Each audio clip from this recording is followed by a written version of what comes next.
What's up, guys? It's D22 Soso, Wayne Chung of the Live of the Bike poker stream. This is my special guest, Dylan Linde of Run It Once Poker, professional poker player. A lot of gaming background when you're younger, and we'll definitely get to that after all the poker stuff. How you doing? Pretty good, man. Pretty good. Thanks for having me, Wayne. Sure. I was curious because was it you who asked me for Barry Greenstein's number, or was it the other way around? Other way around, yeah. Other way around. So you're that special that Barry Greenstein's it's like, yo. So I like playing with. He's probably one of the most fun players to play with. You know, he's like a guy that when I first started, you see him on TV all the time, yeah. And then you start and you play with him, and you're sitting down. And he's just an awesome. He has so many stories. Yeah, I was gonna mention fucking that, hilarious, man. Yeah. He's just one funny guy. He's usually like good natured, but sometimes when, as all of us, when we're losing, we're just like more quiet. So it kind of sucks. And Yeah. just he and I this is the thing.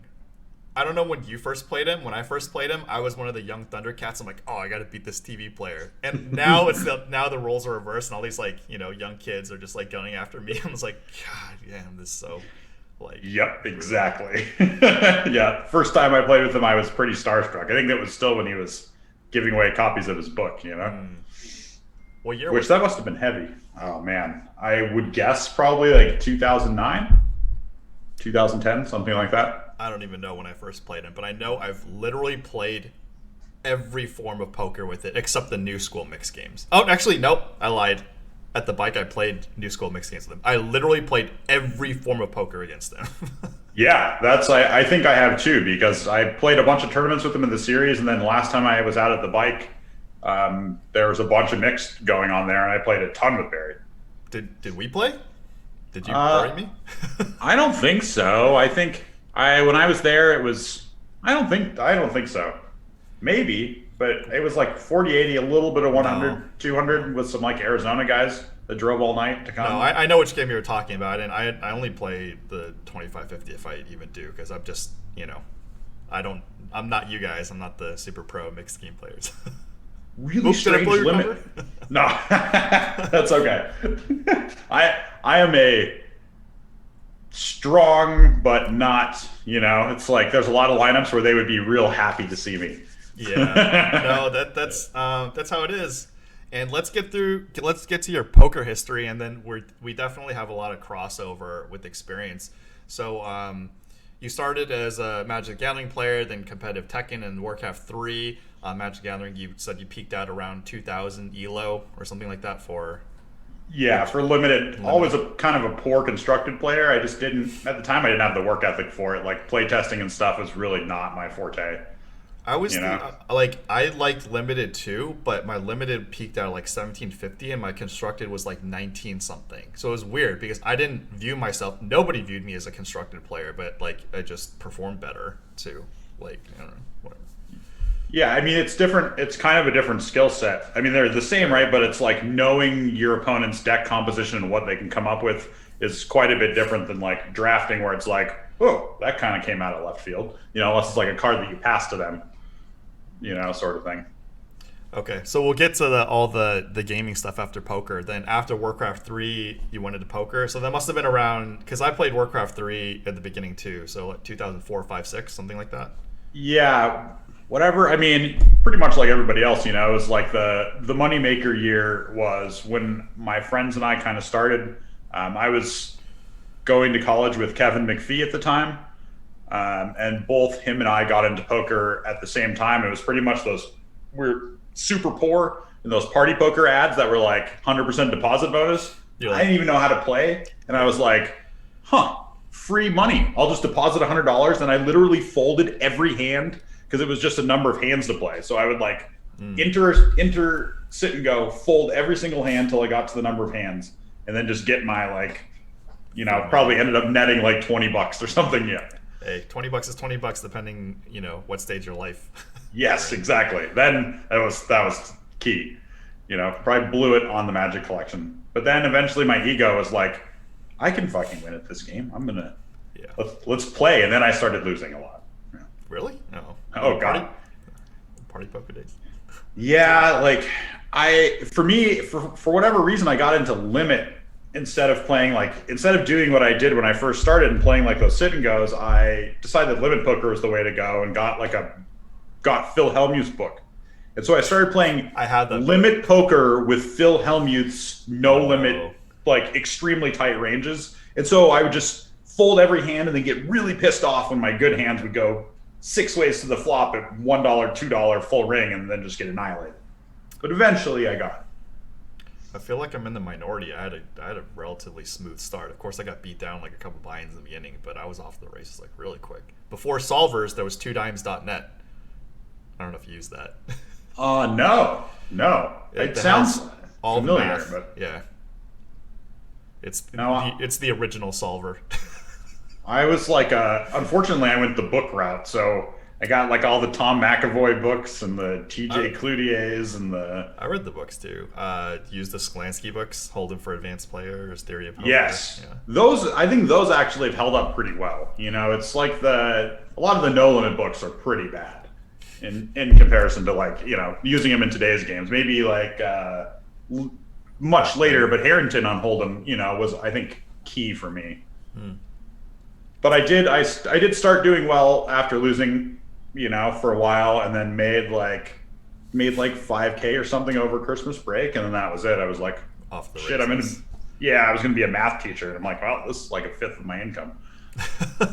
Yeah, that's basically how our generation did. I started a little bit before you, about 2002. Then the Moneymaker boom. Like I started 7-card stud and then limit hold'em quickly, and then the Moneymaker boom, and then I was like 16 tabling the 1530s at Party Poker. Well, I mean, I started out from the bottom, and then our personalities were just like run it up, and then get to the 16 table 1530, and then No Limit Hold'em came out, and it was like there wasn't as much information about it, and like I remember some ridiculous things I was doing, like I had queens and somebody was just like jamming on me, and it's only 100 big blind game, and then I got scared on a 9 high or 10 high flop because I'm like, I might have a set of might have a set of tens or something like that, or aces.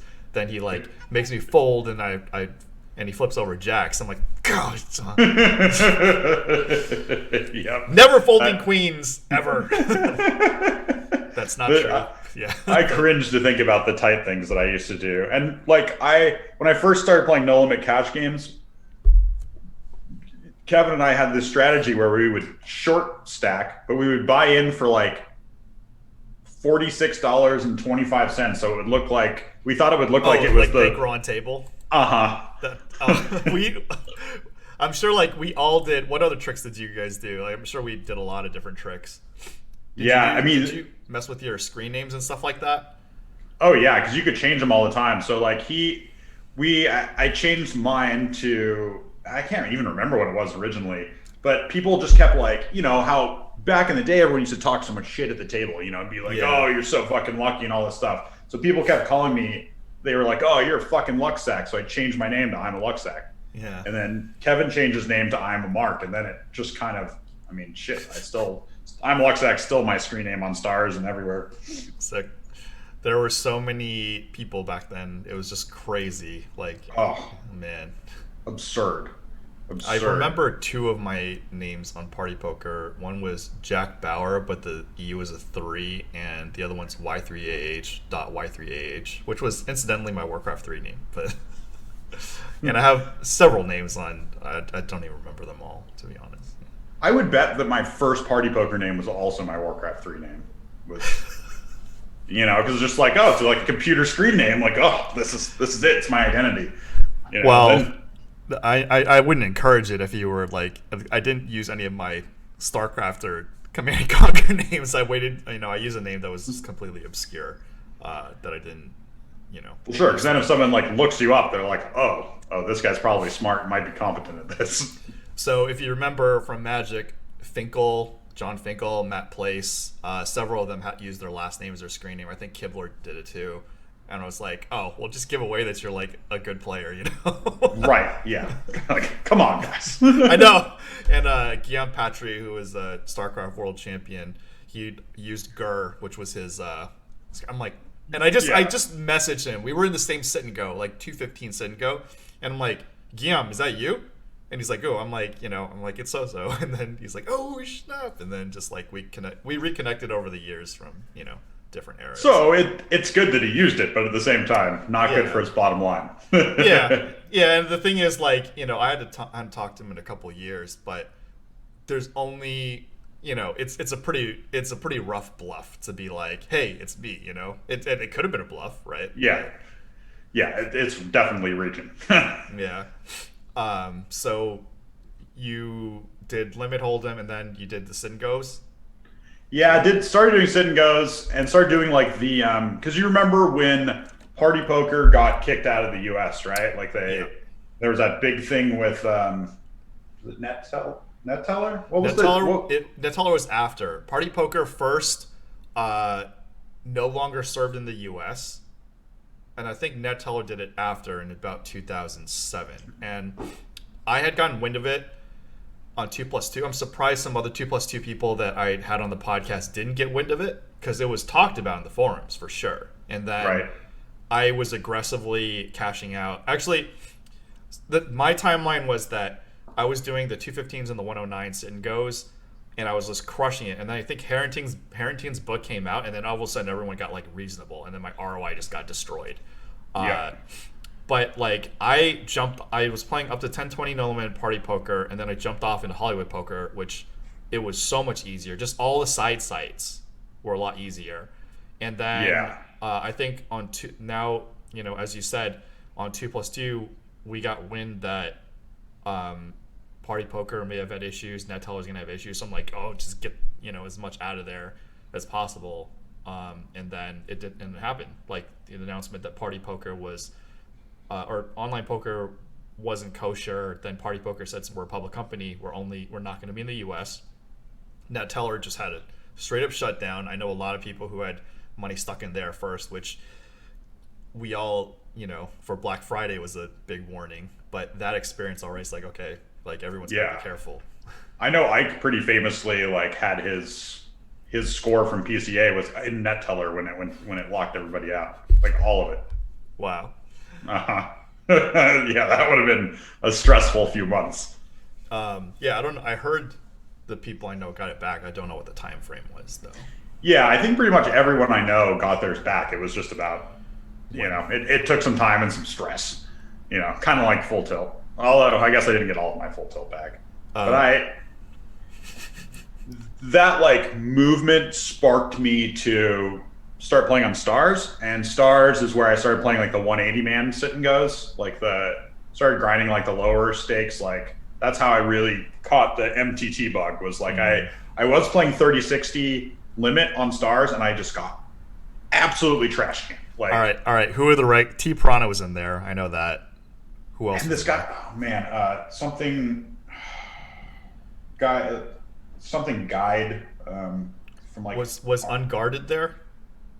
Not sure. I ended up playing Unguarded at Commerce like many years later, and I guess I've probably played with T Prawn too in live. I just don't. But probably. Oh, JC the Guide. Yeah, this guy. I played a ton of hands with this guy. Yes. Do you remember La Peste? Doesn't sound familiar.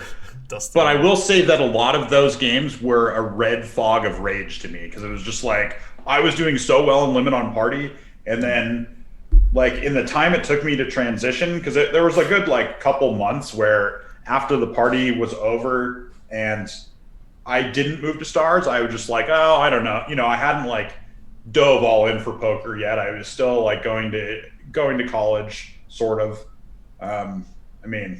College for me was 7 years with no degree, so it wasn't like I wasn't actively going to college that much anyway. But I was still kind of making a go out of it. And then, then when I was like took the money that I had and went to Stars, I was just like, I'm gonna, just doing 10-20 limit and then 30-60 open. And it was hard, man. It was real hard. Yeah, the games were tough. They were tough, and I pretty much got broke. I went all the way down to starting playing like $10 and $20 180 mans and like $10 and $20 sit and goes. Wow. And started reading like tournament books and stuff, and really like I was still playing a little bit of like 7 stud and limit, and limit hold'em, which were pretty much the only limit games I played then. I was playing 7 stud on stars too, 3060 and 1 or 200. Yeah, see, I was playing smaller because it was like it was the limit hold'em that just crushed me, and I just. I remember because like I was on full tilt mostly because I didn't have the diligence to grind out Supernova Elite. So obviously the rake back I was like silver and gold for like and so like I would just deposit 1K or 2K and then I would run up. But when I know I'm not gonna be able to get Supernova Elite, I'm just like forget it. I have a stable rake back deal at full tilt. So I knew all the regs like Lepest. He's in LA and he plays. And Suited Aces, he plays super. You probably know who he is. Do you know who Suited Aces is? I don't. I mean, I know the name, but I don't know who it is. I guarantee you probably played him in person, and you're like, once I name the name, I don't want to call him out just yet, just in case. I'll tell you off air. I'm pretty sure if you played high stakes, makes you 100% play with him. And you'd be like, fuck this guy. But we have like there are a lot of people in the high stakes mix world. I feel that way about. There's some really good people, and there's some like.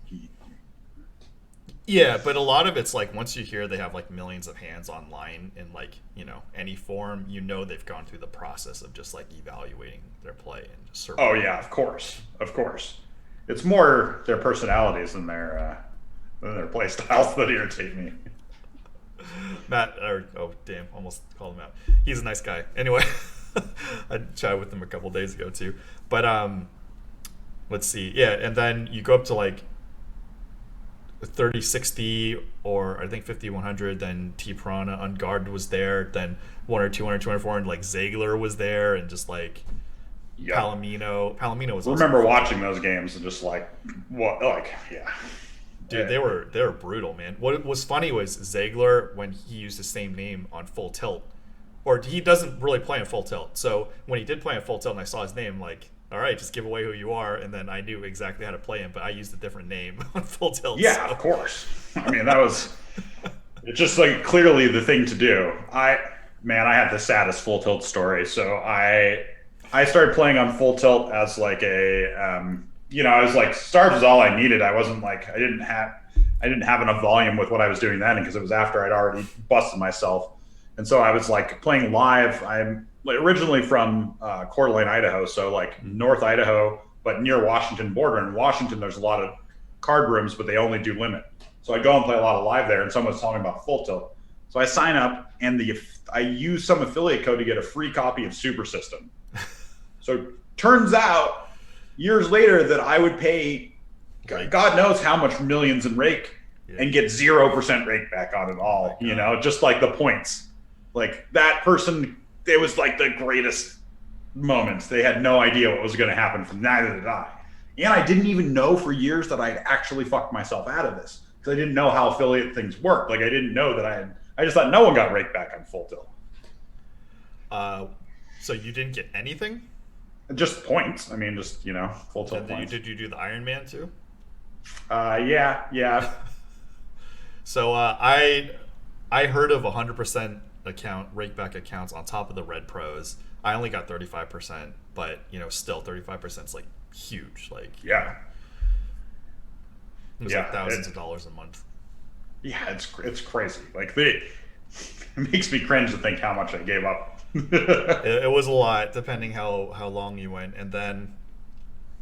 So you did full tilt and Poker Stars, just the limit hold'em. Did you delve into like mixed games on there or?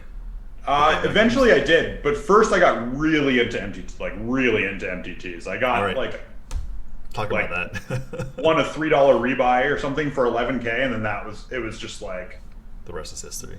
Heroin. Yeah, it's like okay, this is what I do, and so then I just started mass multi-tabling MTTs across both sites.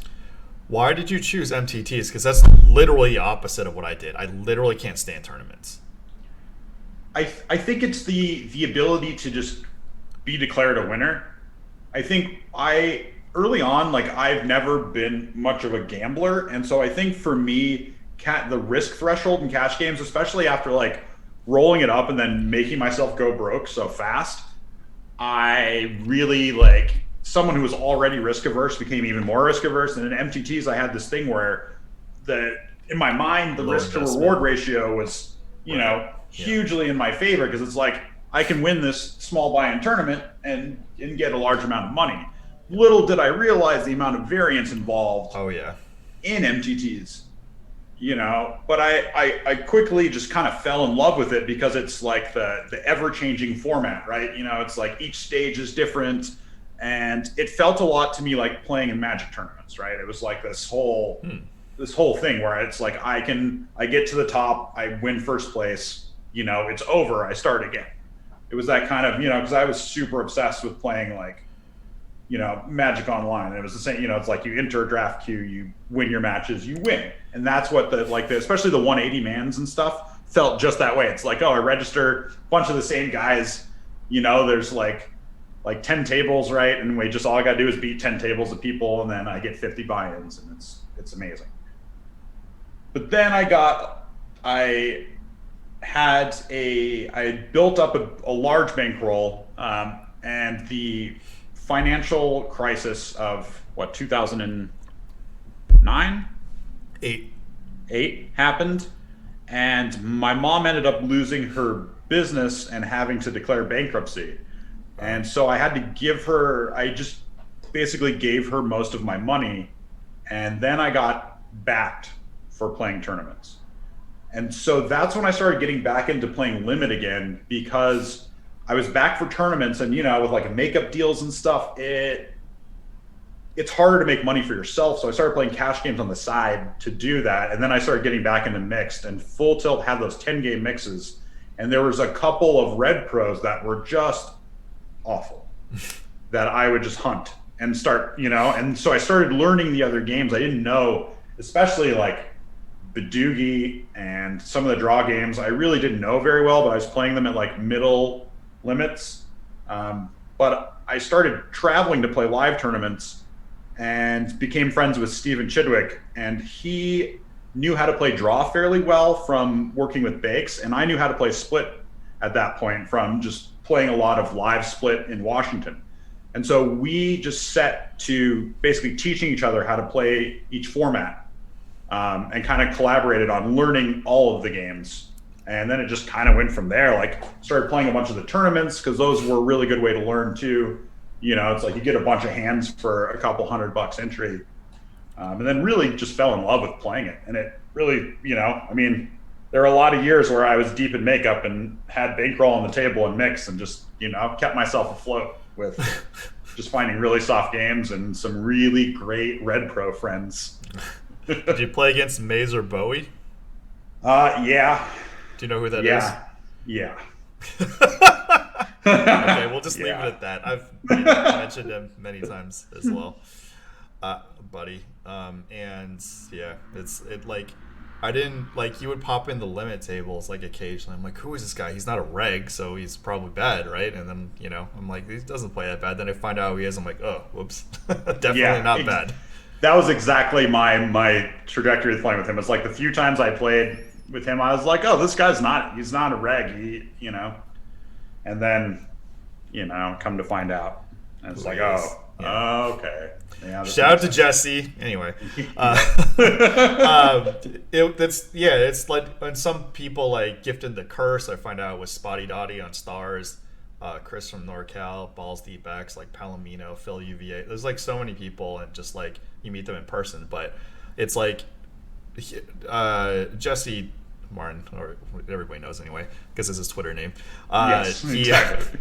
He was one of the pioneers when it came to like branching out from the mainstream games, or just like an early adopter of that, which I think like me, you, Dan Zach, and Sean Snyder, Bryce Yockey just ended up adopting, because a lot of people nowadays, especially with televised poker, like ram their head into No Limit Hold'em. Right. I think Sean Deeb too. He Sean was playing a ton of MTTs, but then also just started playing everything else. Like, not even as much online cash games, but I think he was playing with live, or he just started. And I think a lot of it was starting in the tournaments, playing like all the mixed tournaments and stuff. But you never really hit the no limit streets. Is that right? In cash, not really.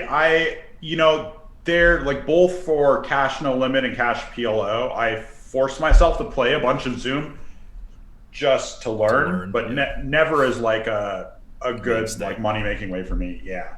I mean, like, my philosophy behind like no limit PLO is like if the game's good, yeah, that's where Right. you're at. But a lot of times, especially every passing day now, there's just like so little action in no Yes. limit, and now even PLO is getting like a lot tighter, which is just like, well, with the fixed structures, one of the advantages of fixed limit and PLO is it forces people to play flop turn river, in which no limit, a lot of times, even if you're against a better player out of position, you could just like not contest that often. Right, and more people are playing it that way now. It used to be where when games were much softer, the bet sizes were much smaller. It's like people weren't forcing as much money in pre-flop. Even I mean, both cash games and tournaments are this way now. Now it's like tournaments standard thing is 40 big blind reshoves, and if you used to see someone doing that, fish tag immediately. Right. Which color? I don't even remember what colors I used. I know green, red was wild, purple was wreck. Purple and green, I don't remember what I did. They were both wrecks for me. Purple is like my worst player, and red is like the best player, basically like Okay. the top crusher, and then purple is like wow. Did you ever like curse at the keyboard to have like rivalries with people? I definitely in like tournaments there was just so much. I mean, there was a time period where people were like dying to grease fire and all this, and I certainly would if someone started in on a fish too. I would feel like it was my job to just white knight it and interject myself and be like, I'll fucking play you. It's like the number of I ran into a guy that remembered years later. We were like, I was at EPT Malta, and he told me that I had challenged him to any stakes, any game, and he just came up to me super drunk. Yeah, I did. Yeah. And he's like, and I didn't know who he was, and he just like stumbles up to me, and he's like, deuce to 7, no limit. That's his opening. I'm like, what? He's like, you told me any stakes, any game, deuce to 7, no limit. I'm like, cool. Okay. And then he described it to me, and I'm like, oh. And then it turns out it's like one of Benny Glazer's friends who is very good at deuce to 7, no limit. It was a lot of ego then, and like I you're a cool guest to have because you can recall a lot of these situations. There's like some one-way competitions. I didn't know we were rivals, and then all of a sudden out of nowhere, like beat him in the hand, he starts screaming at me on the keyboard. Yes. Oh man. And especially like that would happen a lot to me because Kevin McPhee ended up stealing my screen name on Stars. So we were both I'm a Luxac on Stars with a 1-letter difference. And so people would get us confused. And Kevin for a while thought it was super amusing to slow roll people. He also would sometimes tell people he was going to stab them. And so they thought that it was me. And so I get people that were like, oh, like I'd do something and be like, you motherfucker, you slow rolled me yesterday and all this. And I'd be like, what? Yeah. I didn't even know. I didn't do it.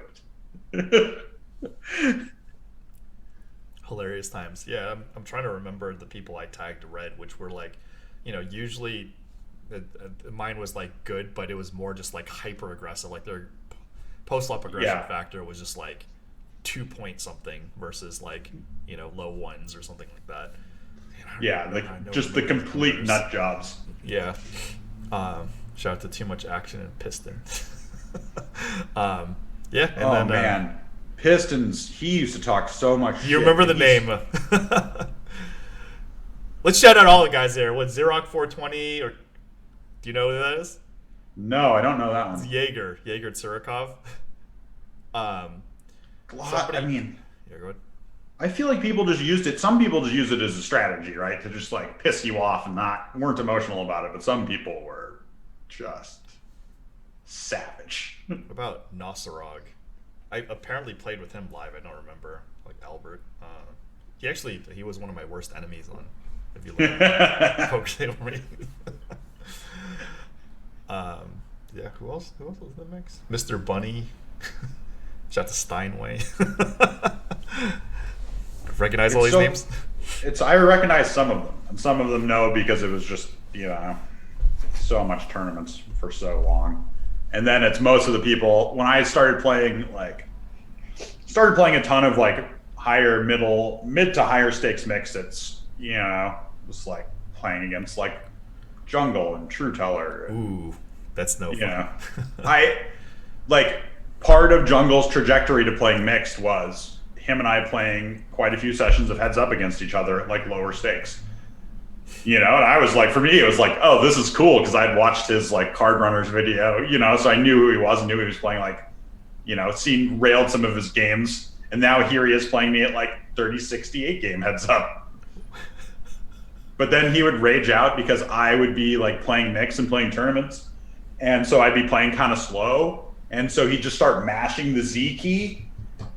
Just like, like Z's, like he's falling asleep. Oh, and then like hitting it in the chat. And then and then you start yelling at me. He's like, how hard is it to discard cards on the first draw? And then he just quit. But then inevitably it'd be like, he'd be sitting and I'd just go sit him. Yeah. How do you rate I keep jumping the tournament stuff because it's just like a kind of, how well did you do overall in your career for tournaments? Oh, I mean, very well. It was, I think like nowadays, I think I have like over 8 million in cashes online in tournaments. Sick. Like a lot of, and for me, I was like a high volume, like I didn't have any big scores for a very long time. But I just was a consistent winner, and my strategy then, I was just way too tight, but I got backed by various people over a period of time. And then ended up where one of my good friends, Stevie, was backing me. So I got to get a lot of good information on how to approach tournaments from a less like, Nitty. kind of fit or fold standpoint. Yeah. Like I tried to do a review of a tournament that I asked Stars to send me a tournament from like back in the day to try to do like a throwback run at once video. Way too embarrassing to let that ever see the light of day. Oh man. I mean, I just straight up proclaim right now that I'm not a tournament player. I'm not a pro, so I'm just literally winging it. I'm plus EV, but I'm probably just nowhere near optimal. And I'm just like, I'm like, I don't know what this spot is, but it can't be off by that much. It's just so different because it's like you're playing with all these weird like short stack sizes and antes. It's like things that you never encounter in cash games. Like when I go play, I'm such a big loser playing like live full ring no limit hold'em because I defend my big blind like I'm playing a tournament, which is just lighting money on fire. It's like I just forget. It's like, oh wait, there's no antes here, and then as soon as I call, rake comes out. Right. It's just like, oh my gosh. Let's see. Then did you do live tournaments or just online, like mass amounts? Yeah, I did. I started playing a bunch of the satellites on Stars, and then started traveling a bunch because it was just they had so many great satellites where they give like hotel and all that stuff. Really? Wow. So like you'd play like a 600 and give away maybe like 15 EPT packages with like hotel, travel funds, and buy-in. And so that really got me into playing live poker. I wasn't super good at it for a while. I think mainly because I would just smoke a bunch of weed while playing live and then get real paranoid. Like I was used to smoking weed and playing online poker, but for me, for live, it just didn't work out well. But eventually, I started taking it. I stopped smoking weed while playing poker, which I think helped my live game, helped both games a lot, but it, helped my live game a ton. And, now I've had some fairly big scores, one really big score, but a bunch of like, good, like medium-sized scores as well. But 2 years ago, I won 5Diamond. Wow. For like 1.7 million. It's a skill game. Yeah. Yeah. I only had to re-enter 5 times,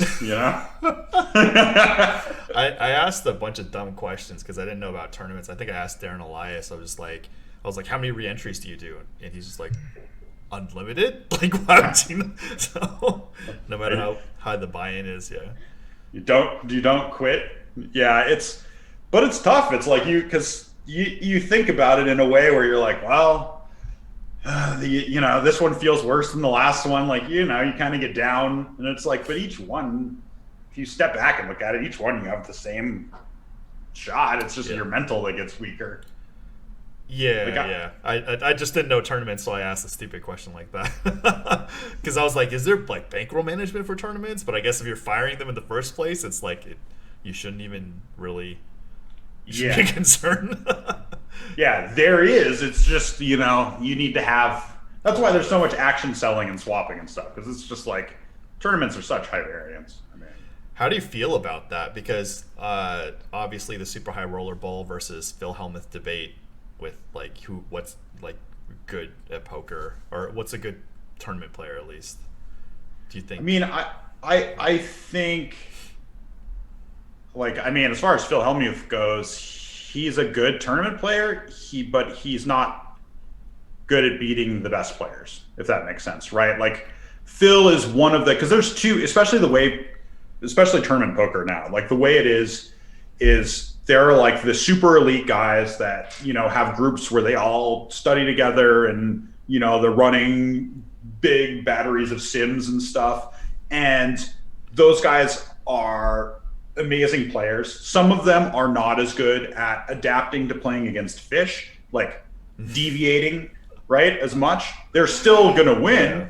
right? But they're not going to beat a rec player as much as someone like Phil is. Like, Phil, where Phil shines is Phil is really good at exploiting rec players and like intimidate. Like, his whole everything works for him. He's like, everything about Phil prints him money in like 1K to 5K tournaments, right? Like, those people are intimidated. People don't want to, you know, they don't want to like disappoint him, or they do want to. They want to make him blow up and do something stupid, you know. But Phil, if he's playing like 100K, he's not going to be winning in the field, you know. And like, and these, like, back to the action thing, like the guys who are playing these, you know, they're selling a lot, they're swapping a lot, but it's not unethical. They're not, the guys that I know that do it, like, I'm fairly good friends with, you know, guys who are in like the big group of the super high roller players and stuff, and they play hard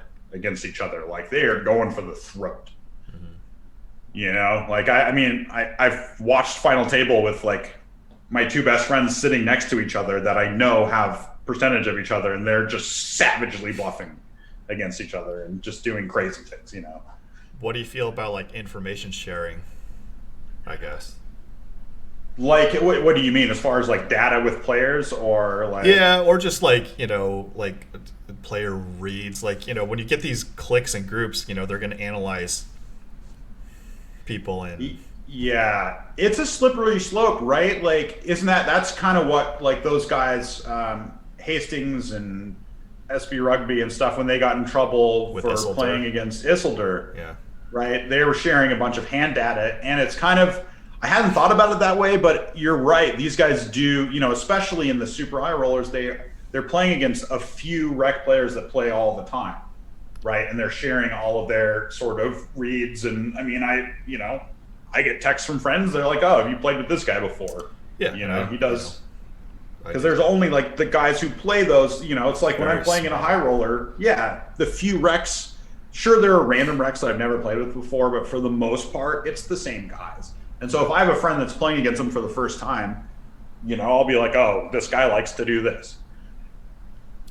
And I it's a gray area, I think, you know, it's a big advantage. I don't know that it's unethical.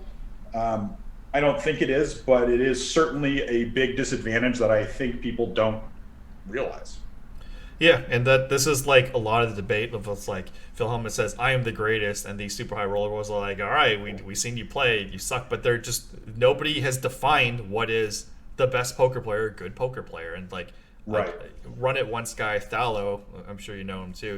He also Yeah. defined like, well, it's how you make money. So even Phil Hellmuth's like poker endeavors are technically still part of his hourly. Yes. I would agree. I think, I mean, Phil is, like, he might not be the best poker player, but he is definitely one of the most successful poker players. Yeah. And also longevity, right? He's been making money through a bunch of different times in the metagame of poker, right? Like, Yeah. when the game was this really tight, weird thing where if someone four bets you, they have aces, to, you know, now where, or at the time period where people were like 5-bet clicking to 7-bet ace queen off for value. You know, it's like he's gone through all those phases and is still winning. Yeah. You know, he's still relevant and still doing well, and that's an impressive feat. There aren't many people who can say that. Yeah, I mean, Seidel's one. I mean, I see a lot of the old school players, like, and, you know, I ask them, like, I have an idea. I don't want to obviously mention their business, but, like, you know, some of them are doing really well in ways that I never thought of, or, you know, I maybe used to be a hater, but now that I'm older, I'm like, you know, it's about just maximizing what your abilities are. You know, like, I never thought I would be on broadcast. I never thought I'd play on camera, and, you know, here I am. And just like, I didn't think I would play, you know, high stakes off camera, but I ended up, you know, doing it here and there. And it's just a so much better experience, at least for me personally, to only play it like occasionally. Because then I'm sharp, I'm excited, you know, I'm doing like, I'm just like, I feel good when these things, and just like when you're there every damn day, it's just like soul draining. You don't know like who's, you know, talking about you and stuff like that. And yep, and you fall like having I'm the same way. For me, like having the love and the passion when I play and caring about every hand really makes me that much more sharp. Like I used to just be the, you know, wake and grind, you know, 6.5 days a week, probably on average, you know, 10 to 12 hours a day. And it's like, I can't even fathom doing that now. Same. I love it still, but I love it more because, right? Like that's why we still love the game, because we can fucking step away and be like, I enjoy not doing anything. You know, I want to sit and play a video game session today. I want to go to the park with my wife and my dog. You know, it's like I don't. The love's there. It's just different. And it's a luxury too, because, you know, part of my gig was propping, and just like I didn't put in much time in mixed games, and then I'm able to just like get subsidized, play 25, 50 at the bike, and just like learn them. And just like I'm obviously lucky to have like Dan Zach, Sean Snyder, Bryce Yockey, or whoever to talk to. And if I have like, you know, hands, all I need to do is ask them like 3 to 5 questions, and I'll extrapolate like a huge, you know, way how to do things. So one was hilarious was Archie. So like I had no idea, and I was getting all this bad information from the table. Like my intuition was just so wrong. And when I first asked Dan Zach stuff, he told me some stuff, and you know, obviously it must be on the right track. And he's like, and then he said, I don't really play Archie.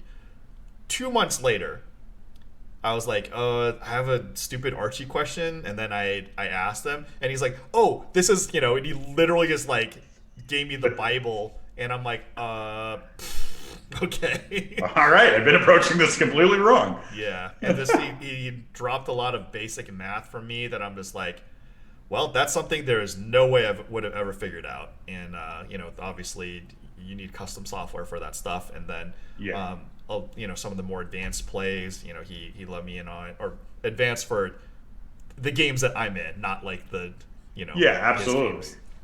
I mean, that, you know, and that happened online too with Mix, right? It's like some of these guys, without naming names, I mean, there were people that were like taking over the 08 lobbies and the draw lobbies, and they had just built software that, you know, basically taught them how to play perfectly. And, you know, and some of the other guys had built like their own custom HUDs and stuff for playing Mix, and, you know, hired programmers, and, you know, the same thing. It's like these games have come up, and I had the same experience with exactly Archie, where I was playing, and when I started going and playing in like the Win game and the Bellagio game and stuff, and I hadn't really played Archie at all. But none of my friends, pretty much now, most of my friends only play, they're all no limit, you know, like high stakes, no limit tournament players. So it's like and my few friends that do play Mix, like, you know, like Benny Glazer, he hadn't, at that time, he hadn't been playing much of the American Mix game, so he hadn't played either. You know, it's like no one had any experience, and I was just playing like, you know, an absolute trash can. And then, but I was playing much smaller than you. And getting subsidized. So that was a great thing, because like I just don't have much time, period. So obviously I'm very lucky to have people in my network I could ask quick questions to, and then just like Right. then when I could commentate. And like I said, when David Baker was on the podcast, I'm like, me commentating is not for the super pros, so you don't need to say I suck, but like I'm trying to do you guys a favor, because I used to be one of those guys, and I'm trying to introduce people to the environment. So one of the strats that I do is that I try to convert how to play a specific game into the way no limit players think. And then like, obviously it's impossible for like draw games, but I just try to do the best analogy I can, or just say, why is PLO different from no limit hold'em? One of the big differences is you can't go all in at any time. So obviously if you have aces in PLO, it's like your pot is capped, and you can get in trouble. But in no limit, you can just like ship it. I think that's 100% the best way to introduce people to new games. That's when I took on writing this book, that was my whole cornerstone, was to like write something that people can, it's not for someone who's never heard anything about any poker. It's like, take something that you know about and then show you, it's like you can think about things in a similar way, which it really is the way that I got transitioned from gaming into poker too. Was like, you're still thinking about games in that way, right? Like you're, even it's less so, but even with like playing Tech and Tag, right? Like when I was really into Tech and Tag, we would break things down into frame data, where it's like everything is like 1/60th of a second, and you would calculate how much you take that frame data from the producer of the game, and you calculate like what had advantage or disadvantage on block, and so you'd figure out a strategy, like strings of moves that you could throw that were safe. And so then I took that sort of thing and applied it to poker, and be like, oh, this bet, like, okay, I should be, like the first thing was like the 100% C bet thing and like limit, it's like that worked really well for a long time. And it's like, oh, well, I'm just going to follow up the raise with this thing because I can, because that's, I have some advantage, the same way as it all the strategies felt like there was just an overwhelming, overarching thing that tied all the games together, from video games to poker. And I still think that that's a really good way to approach everything. And in fact, like people who start to learn mix or start to learn other games, even if they don't want to approach it seriously, I think it's very good to at least learn something. It'll teach you how to play your best game better. Yeah, I agree. One of the things that learning PLO that I noticed going back to No Limit Hold'em is that, say it's like ace 9-4, but the ace is not the flush draw. In PLO, you always have to worry they have ace 6 of that suit. And then I started noticing it in No Limit Hold'em, and that's huge if you have like king queen of that suit, and you're basically specifically against ace x of that suit. They don't have a king or queen high flush draw. They could have obviously a lower one, but you having the two high cards blocked is just like, right, huge.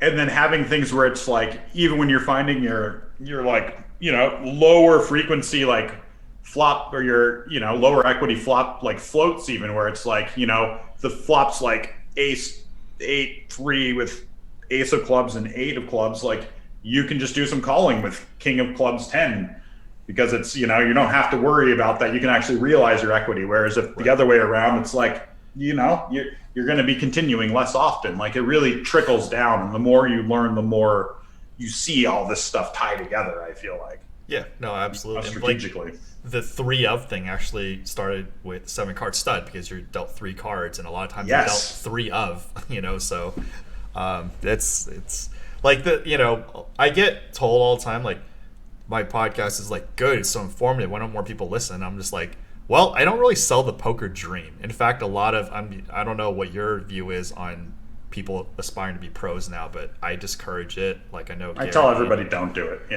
Yeah. You do it as a good side income. If you want to be a serious poker player, counting on it to be a lucrative side income is the way to go. For most people, the stress involved is too much. The variance is too much. Also, this is a really hard time to get into it. Yeah. It's better to let it play out. And if it turns out that it's something that you will do, it's better to get into it organically as a professional. I agree. Than it is to just be like, I'm going to quit my job. I'm going to start grinding, 12 tabling 25 cent, 50 cent online, or I'm going to go play like 1-2 or 2-5. Like it's not the lifestyle that you want. You love the game, win at the game in your free time, spend your other parts of your free time, studying and doing other things that make you happy. And then you can spend more time, you can build up your bankroll, you do that stuff. That's what I tell everybody. My, coaching students and stuff, like serious rec players, they, even when they're like to the point where they're running PO sims, it's like, don't give up your 6-figure job to give yourself, a five-figure job in poker, like I mean, people, like, this is the thing, it's like Dunning-Kruger when you're playing a game. Like, when you don't know how hard it is, or you don't know how deep the games run, you're like, oh, this is fun. And then all of a sudden, when reality hits you, or, you win several buy-ins because you're just dealt the winning hand, you're like, oh, my hourly's like, right. 27 big blinds per 100, and you're just literally dealt the winning hands like the entire time, So that's where, people get delusional. And I thought about it, and I want to preface that, like, this podcast is mainly for people who are already, like, winning players in one game minimum, and just, like, gone down the rabbit hole and getting people like you, and Thallo's, like, new school, but, David Baker, Sean Snyder, and just all these guys have, like, been around, and we're just, like, trying, and we know how it is, too. When you're young, you just don't listen to shit. And, no, of course not. Yeah, but, like, we've been through it, and we're the survivors, which is, like... Yeah, and there's a lot of scarring. There's a lot of scar tissue. It's not visible. It's internal, but it's, Both. I mean, I have external and internal. I definitely have, like, physical ailments or, wounds that resulted from me going off the deep end when just, like... For sure. I have a gargantuan scar on my forearm from drinking in Playa del Carmen after I moved there and putting my arm through a glass window. Oh, Lord. Yeah, I have, like, scars where I just, like, wake up, I'm like, I don't know where this came from, but, like, they're not, like, super bad, or just, like, the body strain I had from, like, just drinking. And this is a pattern that is very common. When you lose, you need to spend money to keep from feeling bad, and when you win, you spend money to celebrate. Like, luckily for me, I'm one of the better, and you seem like it too, like, we're not big spenders, but when you feel bad, it's like you kind of almost have to a certain extent. Yeah, for sure. To get back in there. Luckily my, like, spending leaks are on the less expensive side, where, it's like mainly on food and alcohol. It's like I'll buy a too expensive beer, or, go out to a meal that's ridiculous. But, as far as, like, that's much better than, like, buying yourself a Rolex to feel better. Oh, yeah. No, like, I've definitely done stupid stuff, but my stupid isn't, like, nearly as close as what, is out there. Like, yeah. Just, like, I'm retarded. I still have this Korg, like, producer keyboard that I was, like, 5.5K or something like that, and I just, like, was so tilted one day. I'm like, I'm gonna learn to produce music, and I just get this thing, and I, like, touch it once and never touch again, and now it's, like, so outdated. It's just, like, so dumb. Yep. But now it just serves as a physical reminder. You can look at it and be like, don't do this. Yeah, exactly. Yeah. And, like, to be honest, like, is that the worst lesson to learn? Not really. Like, in the end, it's probably a pretty cheap one. So nowadays, mine is like I'll buy a new video game, and then I won't play it at all. I'll be like, oh wow, I just have all these games I didn't do anything with. Yeah. That's like the anti feel good, because, like, after you play a game, you don't relax with another game, because we want to win, and I just get more tilted when I don't. Like, this is when, like, I was playing League of Legends, just like, you don't have, like, downswing tilt, like, you just spiral down in League of Legends, and then losses start becoming your fault. The team games, it's just like, because it's so easy to blame and rage, and then your teammates are raging, and it's just like, it's this. Yeah. I got real into Dota too for a while I was in, like, a big downswing, and then it was just like, I would spend a bunch of my free time studying Dota builds to get better at Dota, to, and it's like, I still will watch some now, and I still play. I play Heroes of the Storm because it's, like, a really dumbed down MOBA that I know we're too old. There is no, like, I can't, like, picture myself playing in the international and winning millions of dollars or something. It's like, okay, I know I can't take this too seriously. Yeah. I disallowed myself from playing any game like that now. I am not allowed. Even Hearthstone, I had to stop because I was just like... I'm still in the mix a little bit. Started getting, Battlegrounds got me back a little bit, but, I'm too embarrassed to say my ratings. I'm obviously not the bottom, but just compared to my previous standings, I'm just like, I'm so lax and. Yeah, every game I play now, I'm like very mediocre. Literally clicking buttons, right? Yep. Oh yeah. This is a good card. Scoop it up. Yeah, it's like cool. We're not like 15 years old. What's the secret tech here? I mean, I can remember like in the Magic days, we built up this huge collection, which God tilts me now to think about it. Probably worth easy 7 figures. Like we had 16 of each dual land, like probably 50 force of will, like all this crazy stuff. But we used to just prey on people that probably play like I do now. It's like, oh, this guy loves dragons. Let's trade in these dragons for these cards that are actually really valuable. And it's like now when I'm like, oh, I'm just gonna try this stupid janky combo. I know it's not gonna win, but it'll be super fun if I pull it off. Yeah. That's now my strategy. I gotta do a. Okay, let's do the run-at-once stuff before we get into the hardcore gaming. What are you doing for run-at-once?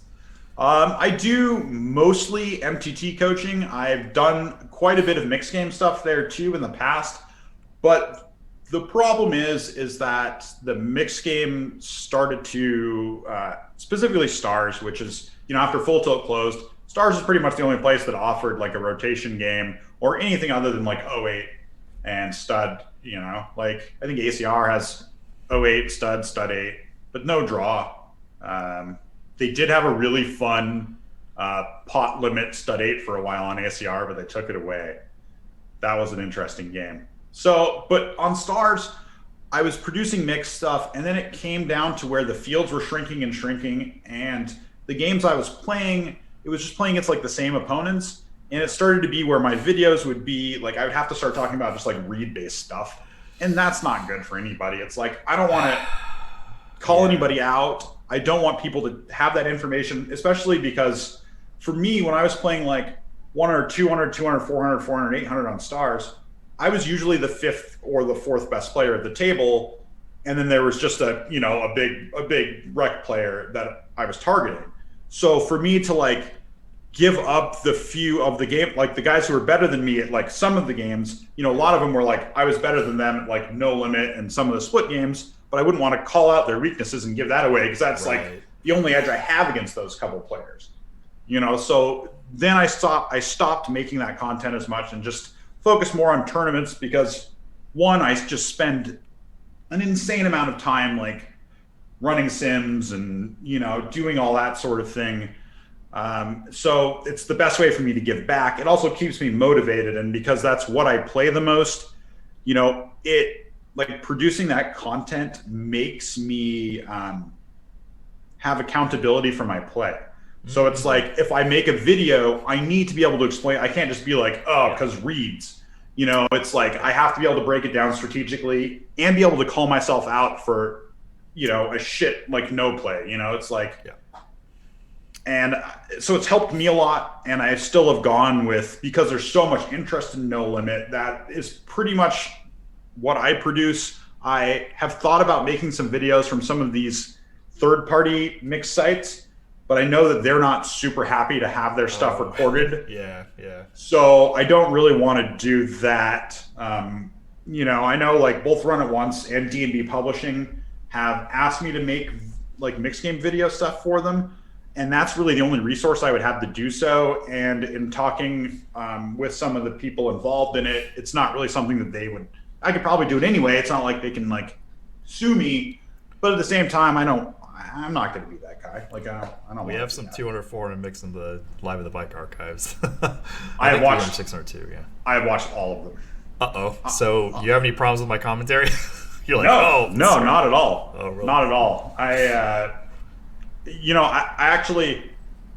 I'm a prolific Live at the Bike watcher. I used to coach someone that was on the games in like the 5 ante game all the time. Wow. Okay. So I mean, I've probably watched, I don't even know, a couple hundred hours of Live at the Bike. I've seen a lot. I watch everything poker. Like Live at the Bike is probably one of the few things where I haven't seen everything because there's just so much. Yeah, there's too much. Yeah. But I've seen every televised cash game. Like I watch it all. I love poker. It's insane how much I still love it. So yeah, we definitely know like a lot of the same people. And if like I didn't even know you were that hardcore. So like I did ask Jesse Martin, I'm like, advice for the commentary and Matt Smaz, and they were just like very minor adjustments. Like it was very, I guess to them, not just to them, but it's probably obvious I didn't play Ace to 5 triple draw at one of the earlier commentaries because I said something that was like very basic. But other than that, they said it was totally fine. So it's just a hard. I would imagine it's a hard thing to do live commentary on anyway. Like it is because frequently you're missing cards and you have to guess. And thankfully, because I know a lot of the players, I used to play with them for like I don't know, at least maybe some of them at least 10 years. So I at least know their tendencies. So when they do a certain thing, I'm like, because I know this person, even though we can't see the cards, it's you must have seen me do this. I'm like, I'm guessing it's something like this. Right. Yeah. Which actually I think adds a lot because it's like, because then you get to give some like, like when you're guessing, you're also saying why you think it's that, it's like, oh, well, you rule out what it obviously can't be, and it's because sometimes it like comes up as the wrong card and you're like, he can't possibly have that. He's not staying pat with this, and it's especially early on in those streams, like it seemed like like you guys were going through some like software glitch stuff, and so I think that you did a great job of like getting through that because it would just be like, it'd like misread a Badoogie hand or like like a Badusi hand, and it's like obviously he didn't pitch the offsuit 7, like come on, he didn't keep the jack. Like this is. We're trying to get it because obviously it's the most complicated stuff to stream, and also for the viewers it's tough. So I do what I can, but at the same time I feel very strongly it's important because like there's enough no limit out there, and I don't know where are you pro, or like where do you reside or do all your business? Las Vegas. Okay, so in Los Angeles, everything, the 7-card stud's dead, but it's split off between like limit, PLO, mixed game, and no limit. So somebody like Dan Zach, who has access to like everything, is gonna do very well because he's just gonna play the best game in the house. I used to be like 7-card stud, no limit, and just occasionally dabble in other stuff, but just like it's like you could be a specialist, but then you're gonna pigeonhole yourself, and then if a more profitable game is just like something like. Matt Smaz, he tried to play 7-card stud with me too, and just like, God, that guy runs so good at me there. But he frustrates me because like I had this with the Dan Zach podcast. He did a fold which was like, you got a call with the pair there and limit hold'em. So I got so insulted because my image in that era was just like straight. I just like straight escaped from the zoo, and then he just like folds a pair to me. I'm like, wow, that was like a big slap in the face. I don't know if you know Mike Landucci. I don't think I might recognize his face. Michael. He was an old school 2+2 reg. The pot, there was a limit hold'em pot that was I don't even know how many bets were in there. Like probably like 40, like no exaggeration. I have ace king high value, but ace king high on the river, and he just like folds ace queen face up to me, and I'm like, there's 40 bets in here. And I could be a wild animal, and he just like, and just like I told Dustin this story, I told a bunch of people a story. They're like, yeah, we don't agree with Mike L, in that spot, especially against you, but whatever. But in the moment, and then when he shows it too, it's just like, God, it hurts. Well, hurts so much. Obviously, I've gotten all these guys that make big laydowns against me at some point. And of course. Like, and it's actually more frustrating. Like. I joke that I don't get the value bet, but it's more frustrating when the guy is like Dustin, who just like never folds. I'm just like, well, right. I just can't do anything. I guess. Why do I even bother bluffing? Yeah, of course. But yeah, I appreciate all the viewership, and just like I obviously don't have time and energy to watch that much live the bike, but it's good to get like feedback from like you and other people, and this is like. Something, nobody watches my shit anyway here, but I hate commentating the Friday episodes because there's like a lot of idiosyncrasies that I don't want to say about. Yeah, for sure. I mean, because it's just like a few regs and the high, like that high stakes interaction.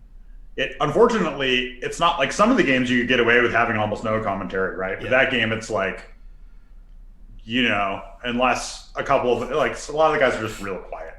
Nope. Yeah, obviously nobody watches my shit, so I'm gonna tell right I could call a lot of people out on some shit, and they are very thankful. I just like say, "Oh my god, that's so amazing!" Like wow, what it was, or just like I see something. I'm terrified now because now that I've been involved with live bike almost 5 years, I saw first my own physical tells, but mostly only I know because I know what I was thinking.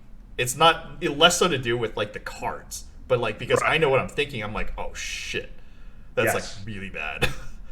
I noticed the same thing. Like when I was coaching my friends in that game, and it was more like after because we've been friends a long time, but not like put like poker wise, like through poker, but not thinking like that. And so after discussing a lot of things, I had the same thing where it's like, oh, I know the way he thinks, and it's like, oh wow, okay. Yeah. Like this is something and it's like, I pointed out to him, and then we both laughed because it'd be like, well, it's definitely noticeable, but I don't know if anyone would ever. It's really hard. Notice it in game. Yeah. I mean, you could guess, but unless you like really, really know the person, like, for the mixed games, those guys, like I've known for like 10 plus years. So I'm just like, I could add, but they're also like super pros. So they hide a lot of stuff, especially in the limit games. Yeah. But like, no limit. Oh, I am honestly just scared to death to say anything because like one, even though I know some things are like 80-90% true, like one, if you get it wrong, two, the people I'm talking about don't want that shit out there. So of course, yeah. Of course. I mean, you don't know who is doing like. There's got to be some of the players that are watching like deep dive, like going back and watching it. Yeah, especially I know like people like no hardcore high stakes no limit players. I don't know personally, but I know of. I've heard that they watch stuff, and I'm just like, I'm not even in the mix anymore. So like, if I pick up this, what the fuck are they picking up? Like, exactly. It's scary.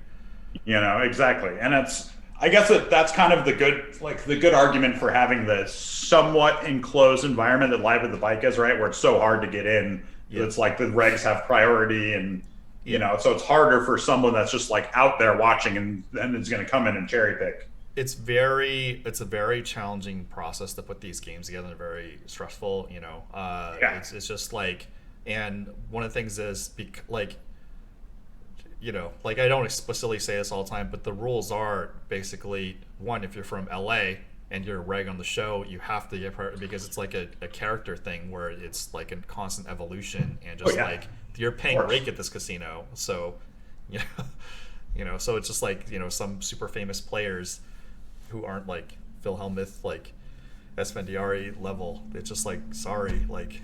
And you don't want to. You're kind of like protecting the game. You can let the people get on the list, but it's like you don't like a lot of the characters that you guys have built up on the show over the years. It's those guys they also like to play against each other, but it's like you don't want to just let the super sharp, especially the no personality ones that just come in and like. Do nothing, give nothing back to the show itself, and give these guys give the rec guys like no entertainment value, no nothing. It's like people play poker for a couple of reasons, and one of them's entertainment. They might still take the game seriously, but they still want to have fun. They don't want to be the guy that's just like the target. They don't want to be told or feel like they're the target. They at least want to, they want you to bullshit with them. They want to, I don't know. Those people are not good to let in TV games, which is sad because it's led to all these private games, which is what the landscape's like in Vegas. Sure. So much of the high stakes mix and stuff, like the game that Thalo plays in is like it's a pretty much a closed game. He got in, so yeah. For now. He all the games that get played at table one and Aria are pretty much closed. Win for a long time before had a game with that. I'm sure you remember the Oscar guy, right? That was playing Live at the Bike. I remember that. There was a game that was with him and some other people that were running a private game there at the Win here. Also a closed game. Like a lot of the better high stakes games, both mix and no limit, are pretty much all private here. I mean, it's there's a regular like 8160 game at the Win, which isn't private. But they do have a chat group where they all tell each other they're going. So it's like, if you aren't in it and you show up, you're going to wait 6 hours to maybe get a seat, you know? So like somebody like you and probably Thal and others, like I don't know like who watches the show or who knows who I am, because like I'm often surprised. I'm like, some person theoretically should know, and he's like, I have no idea who you are, and then some person I just like would just never guess would just be like knows like all this stuff. So I'm just like, oof. Yeah, it's well, I mean, because watching, you know, especially for Live at the Bike, which is like pretty much a you know, a streamed only thing. So it's like it's a niche of player that's like watching it a lot. They're either locals, you know, like I'm sure tons of locals watch. Yeah, right. And then you get people to be hugely locals only, or mostly. Yeah. I mean, back in the day, like I remember before I started, when I would like thought to watch it, the production quality and stuff, when it was like Tuck and Bart, you know, like the production quality wasn't the greatest, you know. Really, I don't know when that moment was, but there was a moment where it really went from like a kind of harder to watch show to like a very easy to watch show.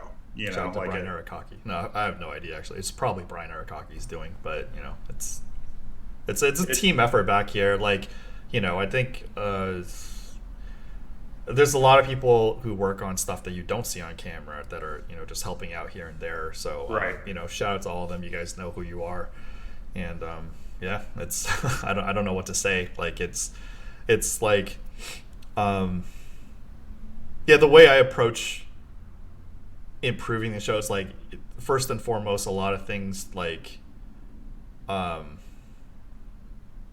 lot of, I guess, having, you know, I'm almost a 20-year career now, like a lot of things that I would complain about the show, like whatever, or poker, televised poker in general, I try to accommodate, and then some things are less realistic, and then some things are just like, you know, practicality of maintaining is a big thing, because when you first start, you're like, I can do this is, and you're just like, oh, like you know, practical application right, it's first and foremost. And then because it's what, like, is it 5 or 6 episodes a week? It's 4 a week, 4 play a week. Sometimes there's bonus ones. Actually, now there's a YouTube member, so subscribe and join. There will be additional streams in the future, all for YouTube members only. But yeah, it's just like a ever evolving process that we're going through. And so everything has to be very practical, right? Because you're just, I mean, so that's such a high amount of volume. Yeah. You know, so it's like each change you implement, it has to be used a lot. You know, you really got to be sure that's what you want to do. Yeah, there's a lot of things where it's like, I'm not into politics or don't know the law that well in a lot of aspects, which, you know, obviously, unless you're in the industry and you study that stuff, you would know. Like, there are a lot of things that are inefficient, but they were or wrong, but they were put in place for reasons, or there's like some variance of, you know, events that put it there. Yeah. But there's never something there for no reason. It may not be a good reason, it might be purposely a bad reason, but I'm trying to at least, like, for Live at the Bike, try to be like, okay, this is in place for this reason. I realize from the outside it may not make sense, or they can complain, but, you know, it is what it is. Yeah, you're not doing things just because it's like, oh, this is the way we've always done it, and that's it. You know. Yeah, I've definitely ever since I started producing shows, like, have made, you know, small adjustments, more practical, and then just like incrementally, you know, it starts moving up, and then yeah, it seems like the way to go with something like that. I really enjoy the progression of streamed games, and, you know, I don't even know what you want to call Poker Go. It's not, I guess it's still streamed. It's not TV. It's like it's somewhere in the middle. It's like, you know, Triton and Poker Go are like high production, but not a TV show. What, you know, the way that poker's gone is really, I like it a lot. Like, I like my favorite thing about Live at the Bike is the buildup of the characters, because it's like a lot of the same people, and there's some really freaking entertaining people. Sure. You know, and the games are very different than the game for the most part. Like, the lineups are such where it's a very different game than like games that most people see. You know, it's like much different than watching the Triton, you know, 1K, 2K, 4K. It's like you know, you got people, especially the that game is like the most entertaining thing. Yeah, I mean, that's, shout out to like a lot of the people who came before me that, created all this, and we're just going to keep evolving, keep improving, and then kind of go from there. So do you have any, we're going to link your book down below. You want to talk to us a little bit about it? Yeah. Funny thing, I never thought that I would write a book. My book, Mastering Mixed Games, is basically teaching people who have some experience in poker how to play like 10 different games, which is like, it's all the horse games, covers capped PLO8, Badusi, Badesi, Badugi, cap no limit deuce, and deuce triple. So it's like a good, I'll be the first person to say I'm not God's gift to mixed games, but I have a very analytical mind, and I'm a very solid player at all the games. And it was my kind of, writing. If you're going to try to get rich, writing poker books is not the way to do it. Yeah. It was basically my idea to do something like this. When I got approached with the project, so I didn't like seek it out. When I got approached with it, I thought, first I was like, there's no way I can do this. I haven't written anything in a long time.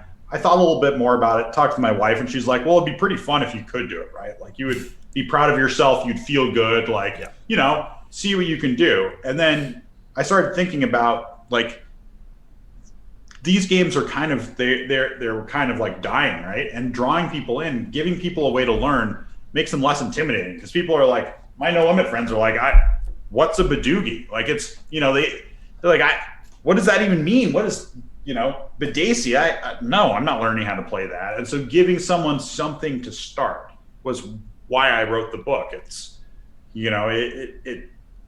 I did get a little bit of blowback from some people in the mixed community. They're like, well, why are you telling people like all this stuff? But really, for the most part, it's like, sure, some of the people that read it will be the guys who stop like open limping under the gun one and, '08 with terrible hands. But I mean, come on, it's not like most of those people aren't going to read. I'm not going to ruin your games. It's, teaching people some fundamentals. Yeah, it's not just that, like, people, say run it once or live at the bike, it's like ruining the games with like training or the stuff. But like, if you don't give somebody something to learn, they're not coming back. They get skinned. Exactly. They have nothing. And then this is the process that, we are familiar with. You give them a little bit and they're like, oh my God, I'm the best player ever now. Or, now this is the secret I need to win, when there's actually like a million other, Exactly. There's a million other secrets that you need to learn. Exactly. And so that's why I took on the project. I couldn't believe I could string that many words together in a book format where the editor didn't just laugh at me. So I was real proud of that. I think it's I think there's been a lot of good feedback. I think it's a good starting point for a lot of people, especially, people who are serious no limit players or serious PLO players.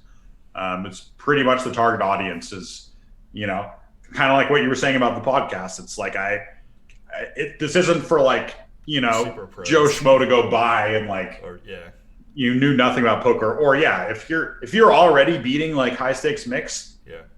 I mean, it's not what you need. Like maybe there'll be some things in there that you don't know, but it's, it's not, that's not who it's for.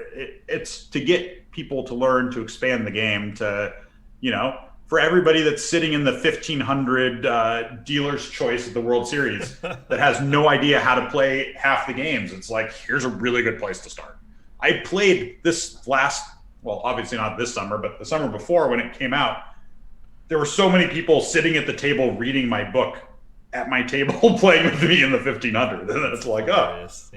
Well, at least you know where their mind's at. So right, exactly. Like, now I know what games you're bad at.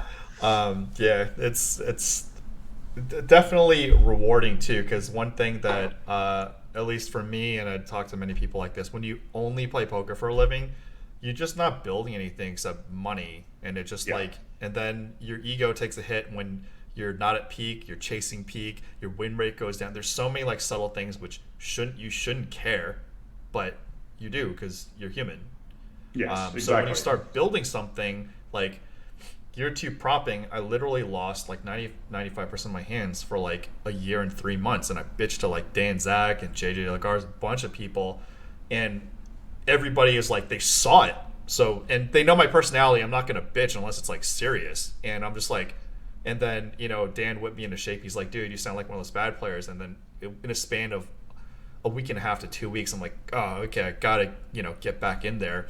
But just like, if I didn't have all the other stuff going for me, I would have just lost my mind. And like, I know of way better players than me that have gone through worse. So I can't, online, downslinging, yes. who knows live. Just the cards, you're just dealt the losing hand. And it just happens. But it takes so long to realize, and then even when you do realize it, you forget it. Like you're like, cool, I'm zen now. I got, downswings don't affect me. And then you go on a bigger downswing than you've experienced before, and you're back to that like messed up negative mentality. And having something positive to go back on is really helpful. It's really, like we were talking about with like, not playing as much, like that, those like built-in resets, like doing, like when I coach someone and then they like come back and talk to me and they're like, they're like, wow, like, they took a concept and applied it, and it maybe even didn't win the money, but they're like, holy crap, I was in the moment, I thought about this thing, and it's like, yes, that makes me feel great that you thought about this interaction that we spent time working on, that it makes me feel good, especially when things are going poorly, or I like make a run at once video and the comments are like, wow, thank you so much. Yeah. And it's like, it feels great, man. It really does. Yeah. And a lot of the stuff, like the podcasts like these, are super like critically acclaimed, so to say. Like, people don't know they exist, but for the people I spam or the people who follow, are just like, damn, that was like really, really good. And by the tone of voice or the way that they say it, I'm like, okay, that makes me feel a lot better than because some of the stuff, like, for poker, the videos you just can't control. Sometimes it's 90,000 views, sometimes it's 800,000 views. We just do what we can. But for something like this, it's like, I don't know if you know who Gary Vee is, but it's like sometimes like the in-depth ones that get low views that make you feel better because you're going deep with the community. And of course, me, I like the whole gaming background stuff, but it's not universal. But not everybody loves it. But I think we do the poker first. Then when it gets to the gaming and the esports stuff, they could shut it off if they just crap. It's like, we earned it after we're given what are we at? We're at 120. So is it? Let's cap off the poker. What do you think of the poker scene today and the future?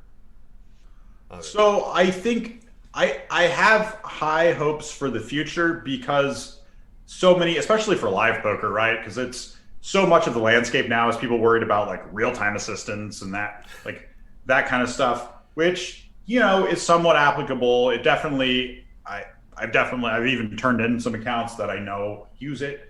But that doesn't really have much to do with the landscape going forward for like, most things. Like you don't have to worry about that playing live poker. I think people are still in love with the game, and I know I am. But like people are like they like to get like it's like the mix of gambling and strategy. It hits all the marks for everybody. Right. So I'm hopeful in that way. The only thing that I'm not as hopeful for is my big blind per 100 is probably going to go down because everyone's we're all going to, we're just not going to win as much because this game's going to get harder. Yeah. But that also makes it fun. The hard makes it enjoyable. Less profitable. Yourself. But fun. I want the higher BB per 100. I'm not kidding, man. I'm old. I need money. I like both, I like to pick the low hanging fruit, but then I like to bash my head against the fucking steel wall. One thing was just like recently in quarantine, I did play it in some bigger games, and like it kind of sucks in my position because I can't turn off my competitive nature if I'm going hard. So like when everybody's like having fun and then like drinking and whatever, the second I sit down, everybody's demeanor just changes, to be more serious. And maybe occasionally for them it's good, but if I'm there every day, no one's gonna freaking like me. But I do notice that I feel less bad because some people are like, oh, I like playing against like competitive players because I did some hero calls, right? But then obviously they don't want to do it all the time. So yeah, it's refreshing too to be able to be like, okay, I didn't lose it. I'm just, different direction in life. But Yes. I definitely don't want to go back to playing every day in hardcore, and it's I was going to ask, what was propping like? Like I never, in Washington State very that good didn't question. exist at all. And it's something. It's very like, uh, it is great, especially for me because I have so many other things going on, and I can autopilot, and it. So yeah, just like being able to multitask if you have other things going on is just nuts because we're of enough experience where our autopilot is just like you're gonna win like Right. and then Yeah, on your top B of minus game's still going to win a good amount. yeah, and then it's like on top of salary, and then it just it sounds sad. I'm just like apathetic, like I just don't need to care. And I do still like if I misplay or there's a thin play or I guess wrong, I still beat myself up, but it's just nowhere near as bad. Right. And Yeah. at the end of the day, after you get the paycheck, even though we're playing in worse games in general, nowhere near the high stakes competitive games. It's still they're not juicy by any means, or they're not juicy for the stakes, but it's still a hell of a lot easier than playing the hyper competitive high stakes games. Right. Precisely. So Yeah. in that aspect, like I mean the BB per hour is obviously lower for those stakes, but you just let go. Like You're making up for it, right? With the rest of like, basically by getting paid to be there. yeah, in a lot of situations you get picked up, so you only get salary. You can play other games. I need rest, so I tend not to unless I am needed or have to do stuff for live the bike. If you were a no limit prop, it's just nuts, which is why they don't really give away those positions except for special cases. Obviously pros also don't get the prop spots. Right. I'm an exception because I also give other value, but it is great. I don't know what to say. Like at my old peak hourly, of course, doesn't compare, but like I probably can't hit that anymore, and the games are less available. Like I could just show up 8 hours a day. Sometimes I get overtime. 150% pay is not bad. That's insane. Yeah, no, it's there's a lot of like hidden things that you don't know until you experience when you're on a downswing. Lengthwise, it's longer because you're not always playing, and you're playing in slightly worse games for the stakes. So Right. if you were gonna lose for like a 600 hand stretch, instead of it being, I don't know, a couple days, it could drag out to a couple weeks now. Right. Yeah, because you're always getting like moved into something else or like just getting picked up in general when it's like, oh, it's full. Yeah, so psychologically, you need to distance yourself from that. And if you're only playing poker for a living, that's when it gets tough because you do need to get in hands to realize Right. your win rate. So that part, I don't know what other people do. It could be really frustrating for them to, I mean, play as many games as possible. Like the big O, the 4-8 limit big O game is very profitable down there. Like you get seven people seeing the flop, or even the 6-12 one when it runs. Like there's a lot of people seeing the flop in Big O.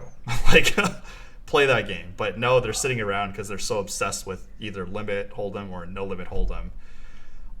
So like, there was a time I was very diligent when I was propping. I would just like, go hardcore. I know there's a lot of others who are doing that, and after hours they still play on their own. So as a prop player, do you feel an onus to be like ambassadorial at the game? Like do you you gotta like, do you have to talk with people more or be supposedly like, do they care? Like is that part of because I know like like some of the, like I can't remember his name now. The guy who was doing all the, like last year, he was starting all the mixed games. Like older guy, he even like played. He even like came and like started the 100, 200 with us. Like he was playing, but I cannot remember his name. I don't know if he still works there now. Ralph? Might be. I don't think he's there now. I mean, none of us are there now, but or not none of us, but most of us are not there now. But yeah, like it depends where you want to take your career. Like I have no problems stepping back down because I started from the bottom, and I've mentioned this so many times. When I deposit on a new site online, I only deposit 1,000 to 2,000 and then run it up from the bottom.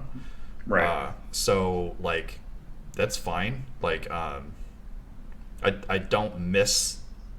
I miss the competition a little bit, but I don't miss playing a lot of money for my life. Yeah, of course, and the big swing. The risk, like having that overwhelming risk of ruin in your life, is not something like it seems like sexy early on. You're like, man, you got that adrenaline going, but then once you get past that point where it's like, once it actually hurts you in real life, then you're like, oh yeah, this is real life. Yeah. So, and you start to get more, I don't know if it's the same for you, but for me, I started to get hurt more by the losses than I would enjoy wins. And that's that happened like a long time ago, but definitely as you get older, it's exponential because like you start thinking about, like, I guess when you're younger, at least for me, I didn't know what that money could buy, or what it's like to like not have enough even for like a medium or large purchase. So once that awareness, it's like the Dunning-Kruger thing. Once that awareness comes out, you're like, oh. And this is probably why like the older generation, when they get older, they're less trigger happy, and the young kids, they don't know loss, they don't know fear. They're just like, they could do optimal plays or be reckless. And then when you get older, like people forget I still play, like there's some people who have definitely self-destructed against me, or there was a mixed game hand, which some guy got really upset at me. Barry Greenstein was in the game. Mark Newhouse was visiting, and I was like chatting with him on the side, and I did a play that Barry Greenstein seen me do in whatever. Like he knows he knows it's in my arsenal. Whereas like somebody bets, somebody calls, and I know the caller is on a 1-card draw. Obviously, it's the last draw, and I have a made hand, but it's not great. I think I had it was ace to 5. I had 7-6-5, like ace deuce 7-6-5 or something like that. So, my two choices are calling, and potentially losing, like losing to the better, or raising, over repping my hand, get the original guy to fold, guy to draw 1, and then I'm a favorite. Which is what I do. I raise. I do the splashy, just like I have the nuts raised, or I'm nutted, and I'm not folding. The original guy tanks for a long time, folds. Guy draws 1, bricks. I show down 7-6-5, and the original guy's like, and I'm like, oh, did you fold the? I'm needling him. I'm like, did you fold the losing hand, or the winning hand? He's like, yes. And I'm like, Thank you, Barry Greenstein, for not, saying anything. And Barry's like, you're one of the good guys. I want you to win. So, and I'm like, I was just talking to, Mark Newhouse. They know I know Barry, and like, what'd you expect? I don't know. But he was so mad. Yeah. I'm allowed to click whatever button I want, buddy. There was one session, it was 1 or 208, where Barry Greenstein was I think I don't know if he was paying attention, but I know he saw this hand and might be just like, oh, that's just Wayne again. Like, I couldn't win the high or the low, but if I kick one out, I can have. Yep. So they, fell for it, and I got half, and then the other guy's obviously like, super mad. Oh yeah, of course. Yeah. It's hard to stop that rage from your heart, and you're like, you think you're making the good fold, but really someone's just squeezing you out. I mean, it, especially in split, it happens very often, I think. Yeah. Don't get me wrong. Like, I don't even think I'm like the best player in any damn game.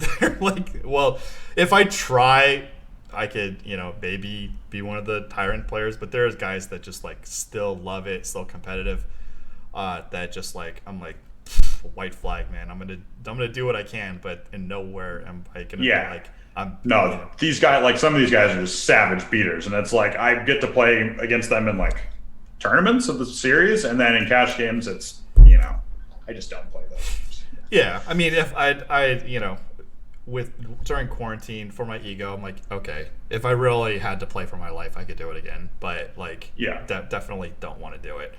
The other caveat for the propping is there's different tiers, and this is probably the most interesting thing. There's a low stakes tier, lower mid, mid high, and high stakes prop tier, and there's of course hosting. Okay. So hosting, if you get a good deal, that's the holy grail. Fuck playing. I mean, you know, relying on that. But if you're a winning player, that's great too. But that's if you get a good hosting deal, that is the holy grail. And Is that you're just like inviting people to come? Yeah, you're in charge of getting the games going. Right. And, you know, there's many difficult things, which is one, you need to get people to show up. You need to sustain it. 3, you need to have the deal. 4, obviously people know about this. A lot of hosts have burned out. A lot of the successful ones and they have a lot of the clientele. It's a skill set developed over. Yeah, you have to have that networking and that, you know, 10, 15, 20 years. And just like the privatization of games, like they take time to develop that network, and that's something that you can't, if you're a hardcore pro, especially if your social skills aren't, you know, top notch, I guess, then it's hard. You can't just be like, oh, I guess I'm gonna be a host or I'm gonna start a private game. It takes a really long time. Yes, you got to be the guy that people you know, will show up to play. They trust you that it's going to be a good, entertaining game. It's going to be worth their time. You know. And then obviously the ethical lines start getting involved, which is, I don't even know. And I'm like, you know, I'm mostly trying to do what I can, and obviously I have a pretty good reputation. But at some point, like, I don't know where the line is either.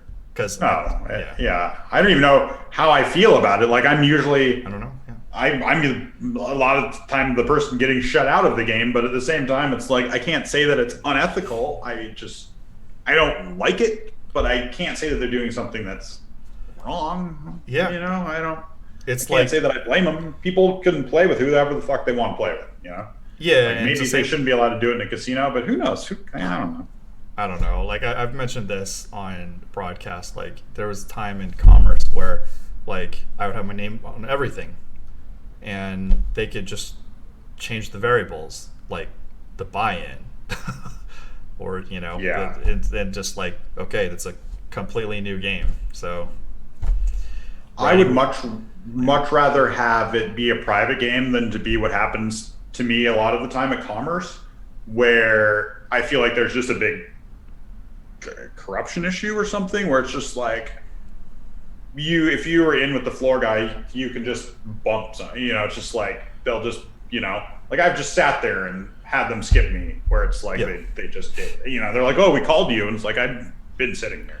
You definitely did not.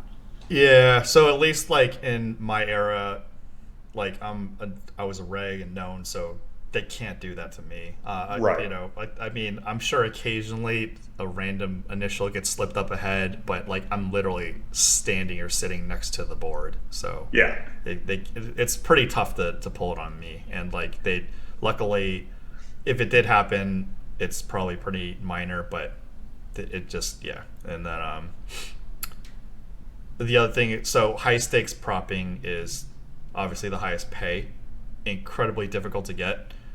I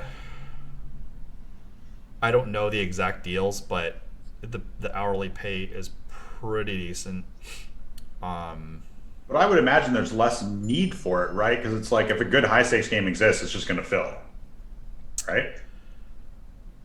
People get special deals, and I don't know how much I want to comment. It's not like it's like bad or unethical, but just like, it's about connections. Like, even me, like, why do I have all that I have? It's like, part of the connections were from 10, 15 years ago, where like a window opened, and, you know, now they're stuck with me.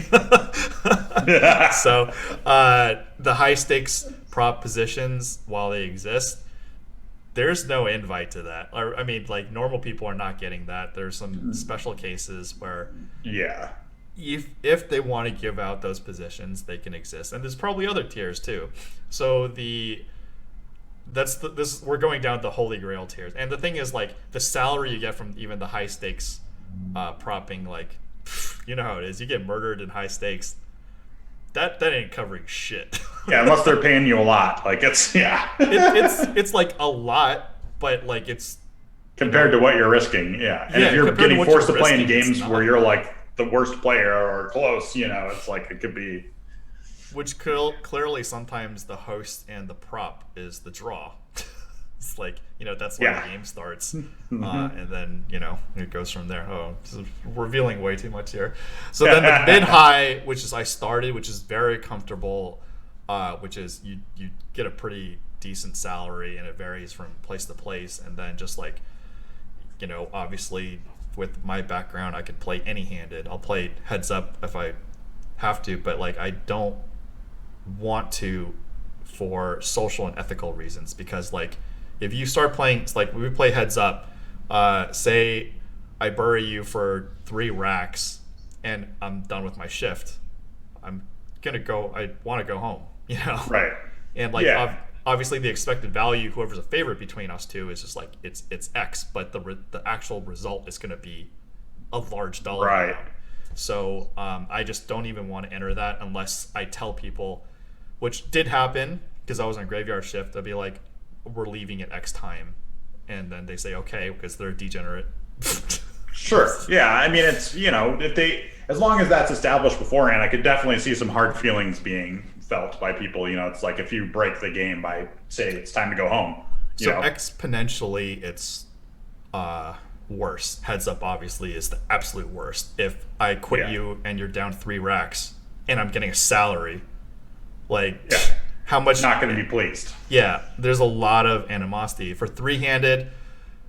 If it's like 5 a.m. or we know how it is, so that's far less bad. 4-handed, less bad. 5-handed, less bad. But like, heads up is just a territory that just like it's almost like ethically bad. Where if I win, I mean, I'm in a luxury position. It would feel weird. Yeah. I'm in a luxury position where I got, stuff going. So I'm not like, playing for my life with this. If I did, forget it. Like I'm playing every game I can. But in this situation, I could be like, you know what?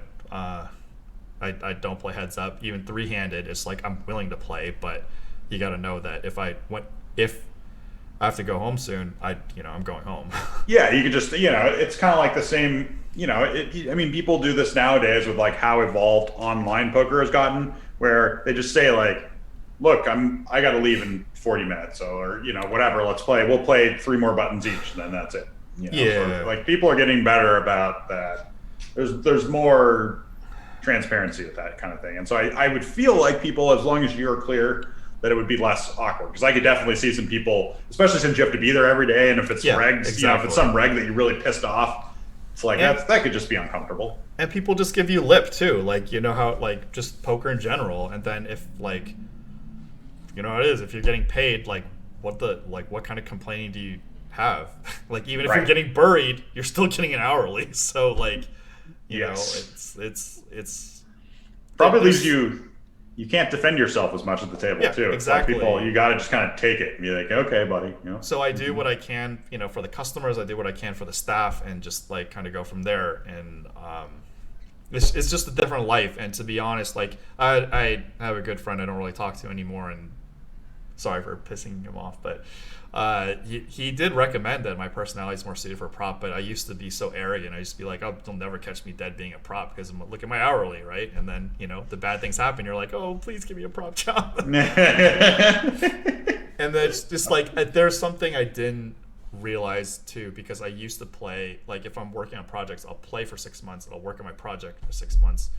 And I did like I didn't try to do everything all at once, in which now that I've done it, I would rather do 6 months, but hey, doing everything all at once better than just like, at least it's a preparation for life. Like if I lose one thing I'm doing, it's not the end of the world. Yeah, you got something to fall back on. Yeah, so that's like the luxury of like, if you can multitask, propping is great. Also, propping can be great, especially if you have a family and you need to stabilize your schedule. You just can't play on your own anymore, man. Like it's just like game's good, I can't leave, or pick up the kid. Like, man, I could like throw shade at some people. Just like I don't really want to because it's like not my place and this is a public arena. But just like when it's not okay to ignore, your kids. No, of course not. Yeah, it happens. It's. I mean, my wife and I, we don't have any kids, but it's like this. A different. I pace everything differently, even though she's incredible about. It's like you need to go to the Bahamas for 10 days to go play this tournament, and I need to stay home. She's fine. It's like she's more than happy to just let me do whatever I want, but it's like, because it's a healthy relationship, you feel that need for that sort of balance. It's not like, not gonna be like, no, honey, I'm not gonna, you got to pay attention to your relationships, Yeah. It's, relationships are hard. Life is hard. And this is the thing that the probably younger poker players need to hear. And I don't like that the way they get talked down to, because like I remember when I was their age, I was like, a little bit similarity, maybe not as bad, maybe worse, I don't know, but like you're trying to like establish that you're a winning player first, and the older generation is like, oh, don't wear the headphones, iPad them, which is like true, but you don't need to berate them. Just be like, look, this is why it's bad, and you're not going to believe me or listen to me the first time, but after X times it's probably gonna sink in, which a lot of stuff was told to me even by Barry Greenstein that didn't sink in until I was older. Right, because you're not worrying about the health of the games or like the overall, you're not looking at everything from a macro perspective. You're looking at it from your micro of like how I'm playing each hand. This helps me, be in my bubble and play. Yeah. And part of that is like putting in the reps, right? It's like eventually you get to the point where you're comfortable with, doing whatever. I mean, just like I was talking about like my live poker, when I first started, I was just like super high all the time and feeling uncomfortable. It's different than now. Now it's like, then I was not a guy that people would want to play with. Now most people enjoy playing with me because it's just like, I'm at the I play real hard and serious when I'm in hands, but I'm bullshitting and having a good time the rest of the time. It's that. But I'm not going to yell at someone for saying nothing. I think that's rude. It's like I'm not going to just be like, hey, what's up, quiet guy? Like, what are you doing over there? Yeah. I let people to each their own, and I think it is a lot of the younger generation, and I think they just, it's a learning process. It's fine. They'll see it. They see, you see people progress. We did it. Everyone following will do it too, or they probably won't survive. It's just that's the way it is. The survival your game rate evolves, your personality evolves. Yeah, the survival rate's just like not good, and it's not because of like it could easily not be because of your play. It's like bad luck. Life gets in the way. All it takes, like I had a tweet that was your F games can have more influence on your poker career than your A plus game or whatever, which is I mean, I look back and I'm like, I haven't even like actually hardcore tilted. I could count on one hand how many times I've like hardcore tilted, and it only took like one life tilt, which was, as I said on broadcast, influenced by family that would just like not let up.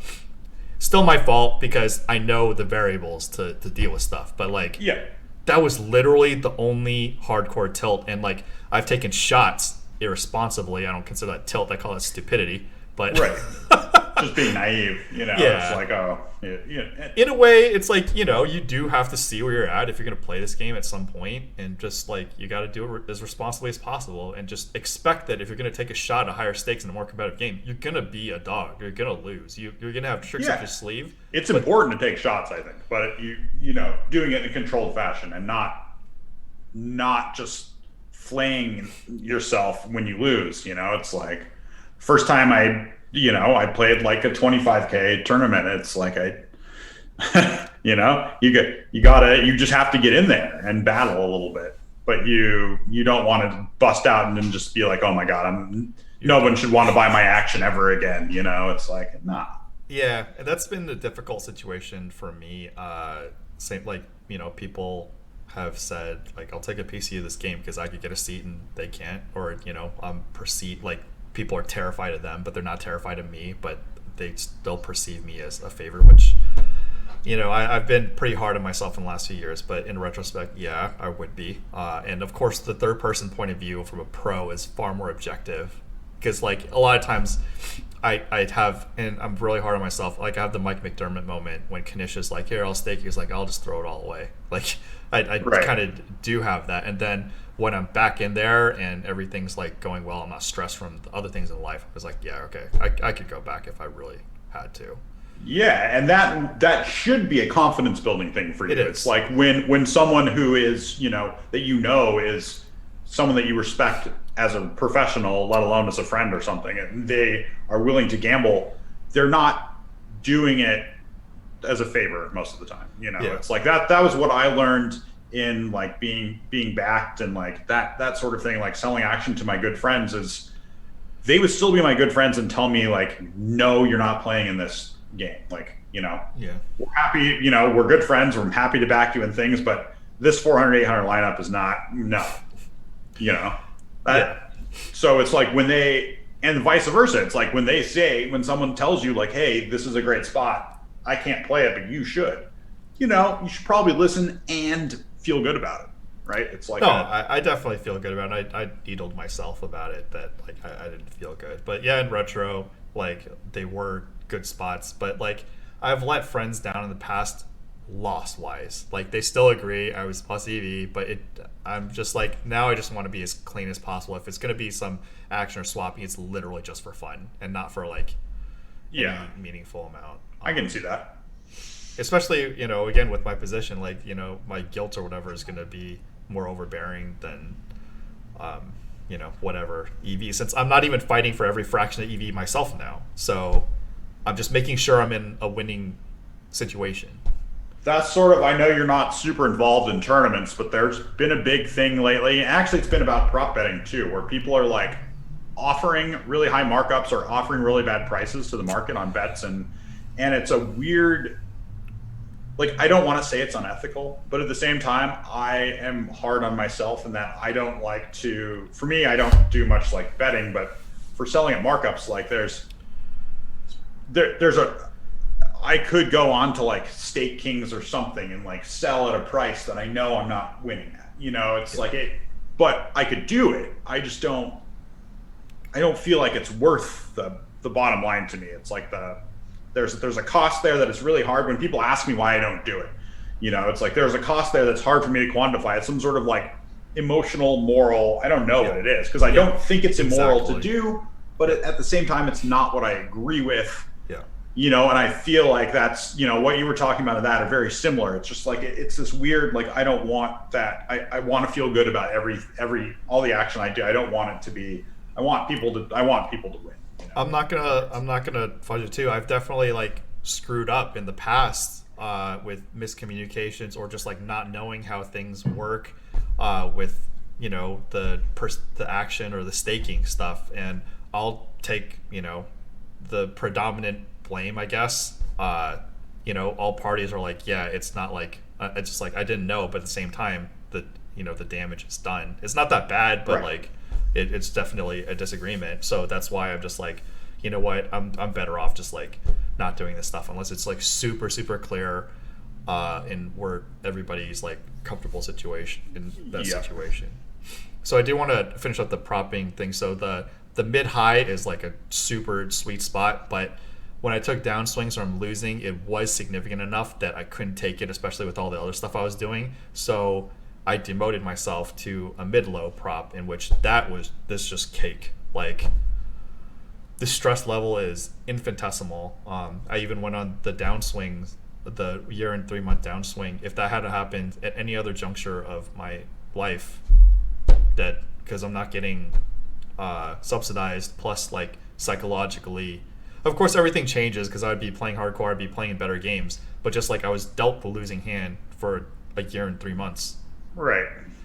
And I had good people to just like be like, shake it off. Luckily Danzak was like, stop sounding like one of those bad players, and just like I had all the positive influences, and it's still like dragged me down, and I'm like known to have one of the higher like willpowers like to go through this. So if somebody had lesser than me, rest in peace, man. It's just like I mean, that's why it's so critical to have that kind of support group, and having that, like having the prop job was like your own financial support group, right? Yes. It's just like, it's like you have both the, you know, with like Dan, you have like the connections to keep you there, like mentally, and then financially it's like, because you still got to eat. Yeah. You know, it was kind of like being backed, right? It's like the same thing. It's like I could lose and feel terrible, but then, you know, it'd be like I can still eat, like I can still get, you know, I get a loan or I can get whatever, it all works out. It's just a different life. I don't know. It's like as we know at this point of our careers, and that's part of the point of this podcast is why I have so many different people in different paths and age groups and generations, and just be like, hey, this path, and like hopefully the audience realizes the more I pile onto this particular podcast, it's like you could take Dylan Weissman's path, you could take Dylan Linde's path, you can take Thalo's path, you can take Barry Greenstone's, you can take Phil Helmuth's, you can take Andy's, blah blah blah. It just like you have all these different, but you could take my path, but like once one of these paths is kind of set, it's hard to like necessarily duplicate because now one of the slots is taken. So if you could use as reference, find another one, or just like, you know, figure out where you stand. Yeah, find something in between two paths, you know, that's your own. Yeah, sure. So that's kind of what this podcast is kind of like, yeah, we kind of like, I kind of just assumed that if you're listening this far, you already are a winning player in one game. And you're just like getting some insight from veterans of like how to go to the next step. Because I frequently hear people at the bike like, oh, I'm beating 5.5, I'm beating 5.10, which I do, go up. And in my head, like, I don't want to interfere because I just sound like interfering retarded, like, you know. But like it's true, because in my head I'm like, if you go to 10.20, one, you may not survive. Two, like the skill jump is much bigger from 5.10 to 10.20, no limit. Yeah. But I don't want to enter the conversation. So and it's probably like when I was their age, or you know, somewhere it was easier back then. But like I'm thinking the same things. But you don't need to like cram your head and be linear. Like you don't need to crush your head into like no limit hold'em, because whoa, it's rough out there. Like in every game, but especially no limit hold'em, because everybody plays no limit hold'em. And you're gonna start, especially the higher you move up, the more you're going to start playing against people that have, you know, I mean, I have a second desktop here that I just run Sims on. You know, it's like that. Just those are the people you're going to be playing against. You know, whether people believe in them or not, it's like you're dealing with people that are either using those tools or are still approaching the game in that serious of a fashion. Whatever tools they use to improve, the higher you play, the more precise you have to be. You know, it's not like you no longer, like when you're playing, I think about when you're playing like target shooting, right? You're playing low stakes. All you have to do is hit the target. Yeah. When you're playing high stakes, you have to get within a fraction of the fucking bullseye all the time. Like that is, you know, that is the path to victory, the higher and harder games that you play. I try to quantify the audience. It's like, one, your accuracy needs to be high. Two, you need to know all the plus EV lines. 3, you're fighting for every fraction of EV. 4, you need to get back into the game, even like, you know, you're not just like taking a shot, and you need longevity is huge. 5 is just like, you need to exactly one up your opponent with what their thought process is. Exactly one up. Like we could say justify this fancy play, that fancy play, that high level thing, but like getting in your opponent's head and doing exactly the thing to destroy them is that kind of accuracy is the most important. And you got to hit it in game that moment, not 3 hours later when you're like, this was the play. Or you have to be able to pull the trigger too. You can't just be like, this is what I should do, but I'm going to fold. Or, you know, it's like, you just have to go with it. You have to have that kind of self-trust and confidence to just do what you think is right and take mental responsibility if it's not, or to just be like, it probably was right, but it didn't work this time. Or it's, you know, like this super brave call was great in theory, but nope, ran up against the wrong part. And just like there's, obviously, again, I'm gonna bang myself. No one's listening to shit anyway, so and nobody, even if you do listen to it, you're probably not gonna believe this. But like, there's so many tricks and moves that are actually really good that I know I have my arsenal. I can remember when David Baker smoked me, like, once. Like, I can remember who smoked me. I don't want to mention names but I mentioned the David Baker one because we mentioned on the podcast that you just will not see coming, and then when you get owned, like, part of it is like, wow, these guys are like, they got some arsenals, and then Yep.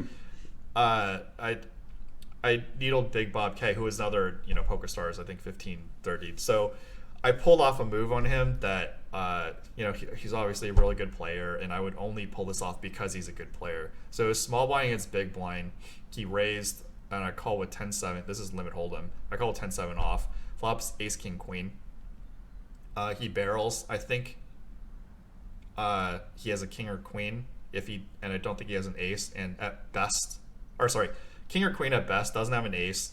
Live read thing, whatever. Everyone could make fun of me, but I think that if I float him twice, and he barrels river, he's probably king. If he checks river, I can make him fold the queen, which is only because he and I know each other very well.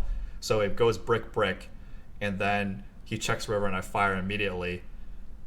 He flashes the queen and folds, and I give that look, and he just grabs my cards, flips over a 10-7 off. He's like, motherfucking Wayne, it's just like that's an arsenal in which, like, I didn't know I was even capable of doing that until the moment.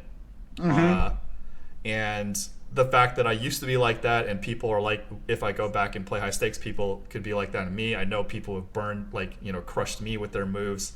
I'm like, that. Oh God, yeah. It's and then the ones that it's like I can just think of so many times where it's just like, I know I just did something where, especially when you do something that you're like, God, this was completely unbalanced, and I'm really open to getting owned, and then it's like, oh God, I'm getting owned. Yegor Tsurikov, I had queens against queens and limit hold'em, and he made me fold queens on the turn. And so, and Sean Snyder, he's floated me out of position with just complete dog shit, and just like, I mean, I'm just calling myself out on the hands and where I'm just like, it makes me feel bad. It makes me feel like a bad player. Obviously, they're like, dude, it's just, it's their good, but it's literally just getting exactly one level up on what the guy's thinking. Yeah, you're totally right. I mean, that is what and that's why, like, when people, and that's kind of the jump, right? It's like when people are playing, like, winning at like mid stakes, that's mostly when they're thinking about going to high stakes, is mostly when they're also thinking about playing full time, or like, or they like, sort of play full time, but that's when you start to get to, because it's also when you get to the higher stakes, the variance goes up. Right, your games are less off. Yeah. So then that's when you let the wrecking ball into your life. Like, it's. And then, in Limit Hold'em's case, like, I remember a session at 200-400, I ace high called when I guess I could have folded. Like, he most likely had a pair. I'd ace jack high, and like, I'm like, I just threw away $400. Like, maybe it wasn't a bad play, but am I good enough to not throw away that $400? Probably. Nobody else at the table is making a mistake. When am I going to get this big bet back, or whatever fraction of EV I can back? That's just a reality check. If nobody's like playing bad, what are you doing there? Yeah, and that is like the I mean, it's pretty much what happened to mix on stars, and a lot of like live mix stuff is just like people come to that realization. I did. And it's like, I'm playing in a game where I thought that. It's like I'm not beating the last place guy by enough that I should even be playing, because these guys are beating me by more. Like. And I've been in games too where I felt like, it's always debatable, but I felt like I was a favorite, whether it's like 3-handed, 5-handed, favored by how much? Am I willing to take this variance down to, like, and in retrospect, the answer should have been no, and I should have just like took a slept more, rested more. I still like did well. But like in retrospect, I'm just like, maybe these are the spots that you shouldn't take, even if you are like a slight favorite. Yeah, it depends on, your part of it's like your bankroll management, part of it's your mental coin management, where it's like, you got to know what your own threshold is. And some people I know play like super high stakes with like, guys that are like loading a bunch of 5 and 10K tournaments online where they're like the best player has like a 10% ROI or something. Like the variance involved in that is absurd. Yeah. For like a relatively small, it's big because the buy-in's big enough, but when you think about the volatility involved in like having a 7% ROI in a 25K online tournament, it's like, that's, you could lose a lot.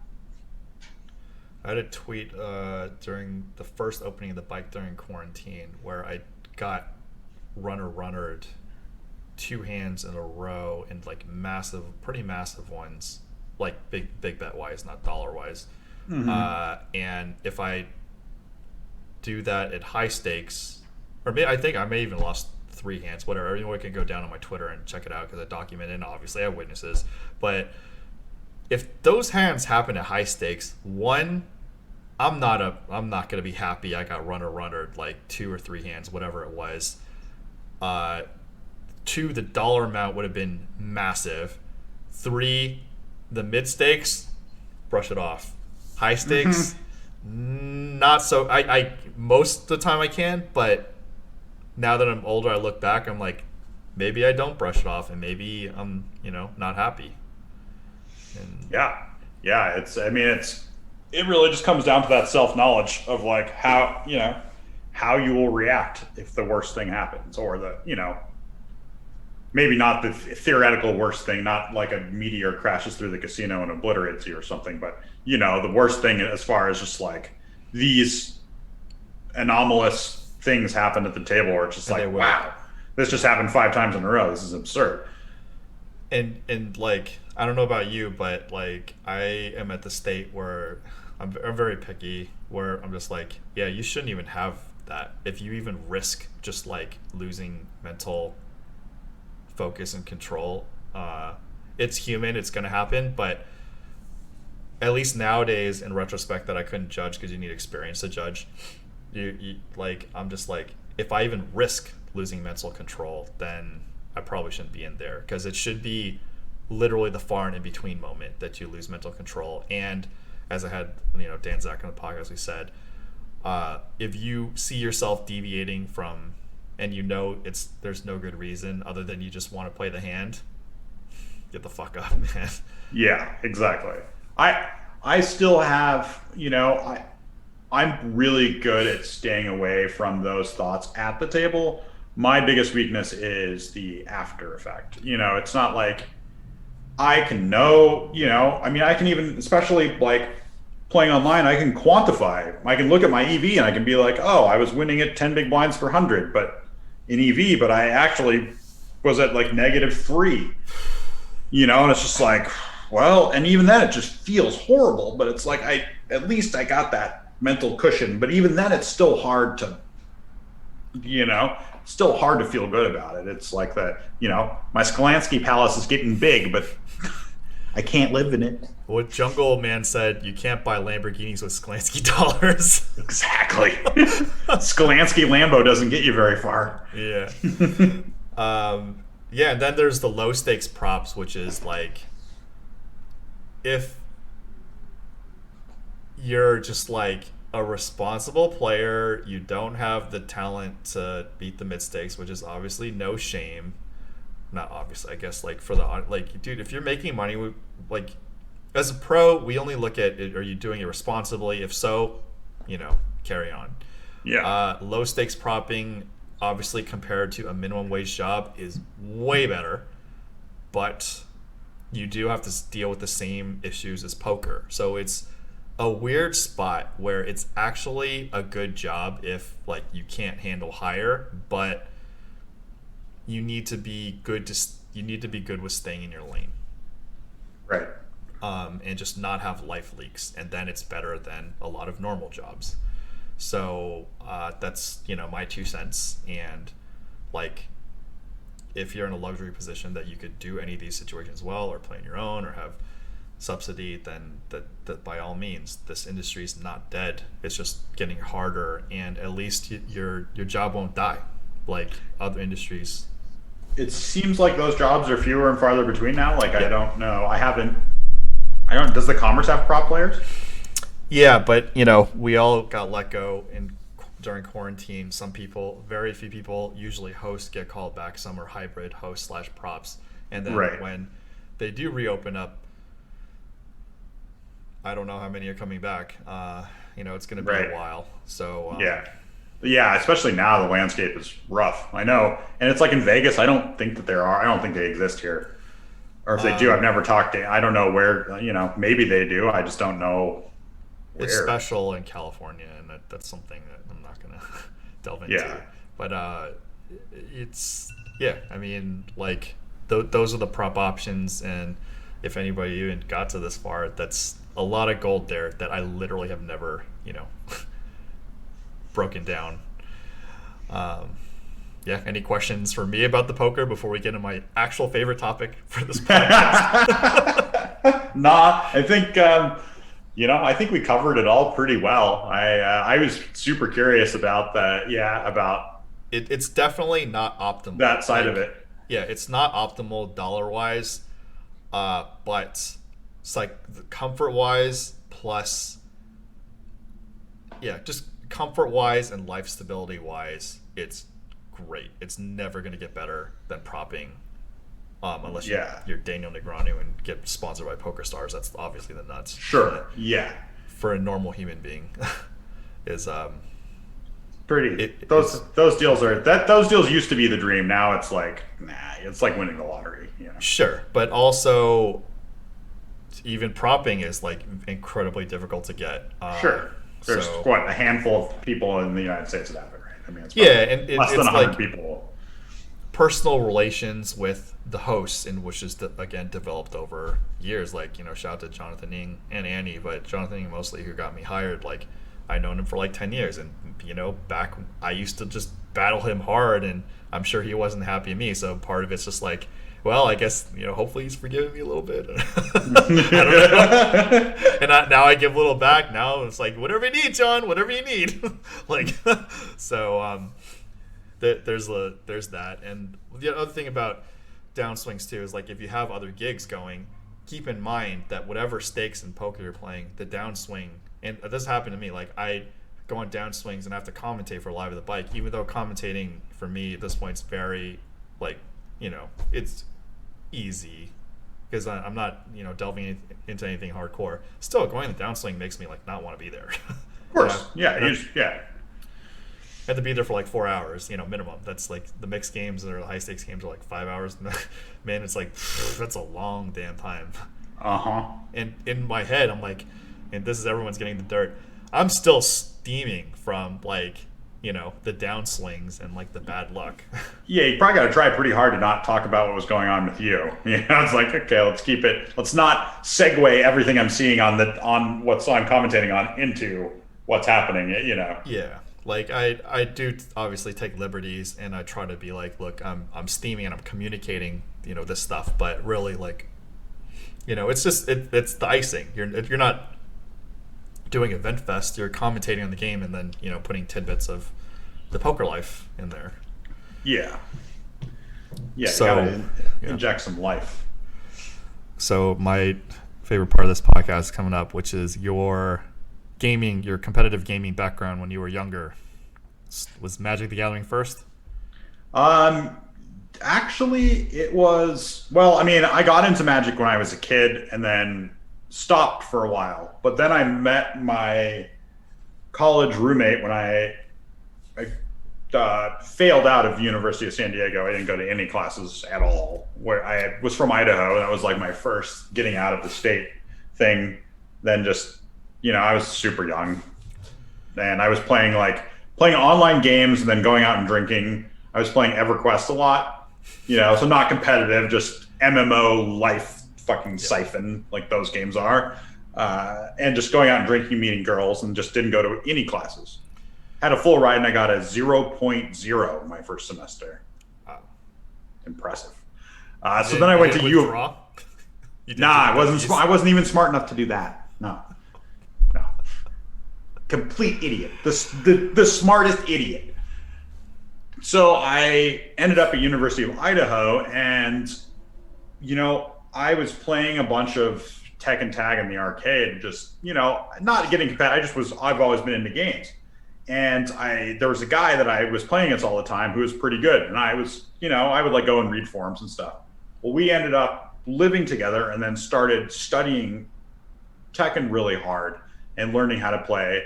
And then he also played Magic, and it got me back into playing Magic. I was like, wow, I still have a bunch of Magic cards in my house. So I got back into playing Magic, and then What year was this? 2002, I want to say. 2000. That gives me a lot of context because 2002. Yeah. Like when I started playing Magic again, when I started getting serious, it was like when Onslaught Legion Scourge came out. That was like when I first started going from playing just like stupid jank, to like learning that there was a competitive scene, to playing Magic Online, which is where I really started playing seriously with, Kevin McPhee, who I learned poker with. We first started playing that, and like we met at a Magic tournament at a mall at University of Idaho, and now it's funny because we've both, won millions in poker and have come, but it started in a mall where he had a mana drain, an Italian mana drain, and I had just opened up my first packs of the new set of, I think, Onslaught, and Skizzix was in there, like the kind of crappy ball lightning, and he needed those for competitive Magic, and so he traded me this mana drain for 4 of those, and I was like, this guy's an idiot. Like Let me nerd drop. It's a 5/3 trample as morph, right? Yes. Dies in a turn. Yes, exactly. And I was like, this is trash. Ball lightning's better. Why the hell would you ever want this? I had no idea at the time that there were formats. Yeah, I didn't know. Yeah. And then we became friends, and that's when I started getting into Magic. So it was fighting games. I was still really into fighting games too. I spent a lot of time. So I went and did some traveling to play Tekken Tag. So like my friend and I went to Seattle and played regionals. I ended up getting second there, and then went to nationals later. We did some traveling to we even traveled like SoCal to play in, because there was that's where all like the best players were, and I was really active in the forums and stuff, and did that. Played against my first Korean players at nationals. Got handed. I mean, I was good, but I mean, I had never seen some of the shit that they were doing. Like I've seen videos of it, but there's just these facing it's different. Yeah, exactly. It was like, holy shit, this is the reaction, what's going on is completely, my stuff was all built on, like I talked about earlier, the frame data and making all these traps, right?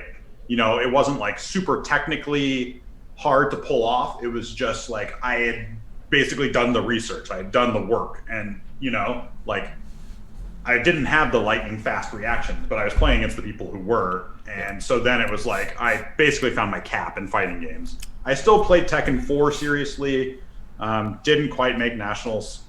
The qualifying was harder. You had to win regionals then at that point to do it. So I went and lost again in the finals, but this time didn't go compete in nationals. And then just started focusing more on Magic, because it was, it suited me better. And then I started playing a bunch of War 3 with, Kevin didn't play video games competitively, but my roommate did. So I was basically splitting my time playing competitive Magic with Kevin and my other roommate, and then playing War 3 with my roommate. Yeah, and we were playing It's tough. we were playing 2v2s. We were really good. We were ranked 1 for a long time using just really cheesy strats. I wonder if we crossed paths, because when I was at UCSD, my buddy Brian Cheng, we got to number 2, and then it reset. We were literally waiting 8 hours to try to find a match when we were number 2, because obviously we want to try to get number 1. Yeah. And then a patch came out that nerfed Agent of Wars. Then rip. Yeah. That's our whole strategy was double humans abusing healing scrolls. Mm-hmm. So you just go mass footman with the Archmage, and I forget, Paladin, right? That has the armor aura and the Yeah, and healing scrolls, and abuse that with the I can't remember what the ability is called, but the shield ability where it like reduces all the damage from range.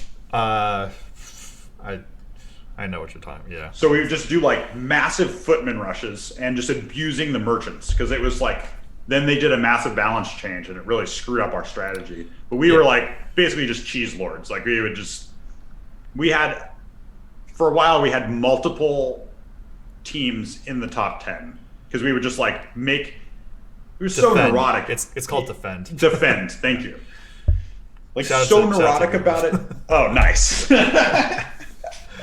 Like I want to correct Skizix too. Skizix now with memory, it's like 4. It's like I think it's R3 and then kicker red trample, or to keep it in play. But R3 is like it dies. Yeah.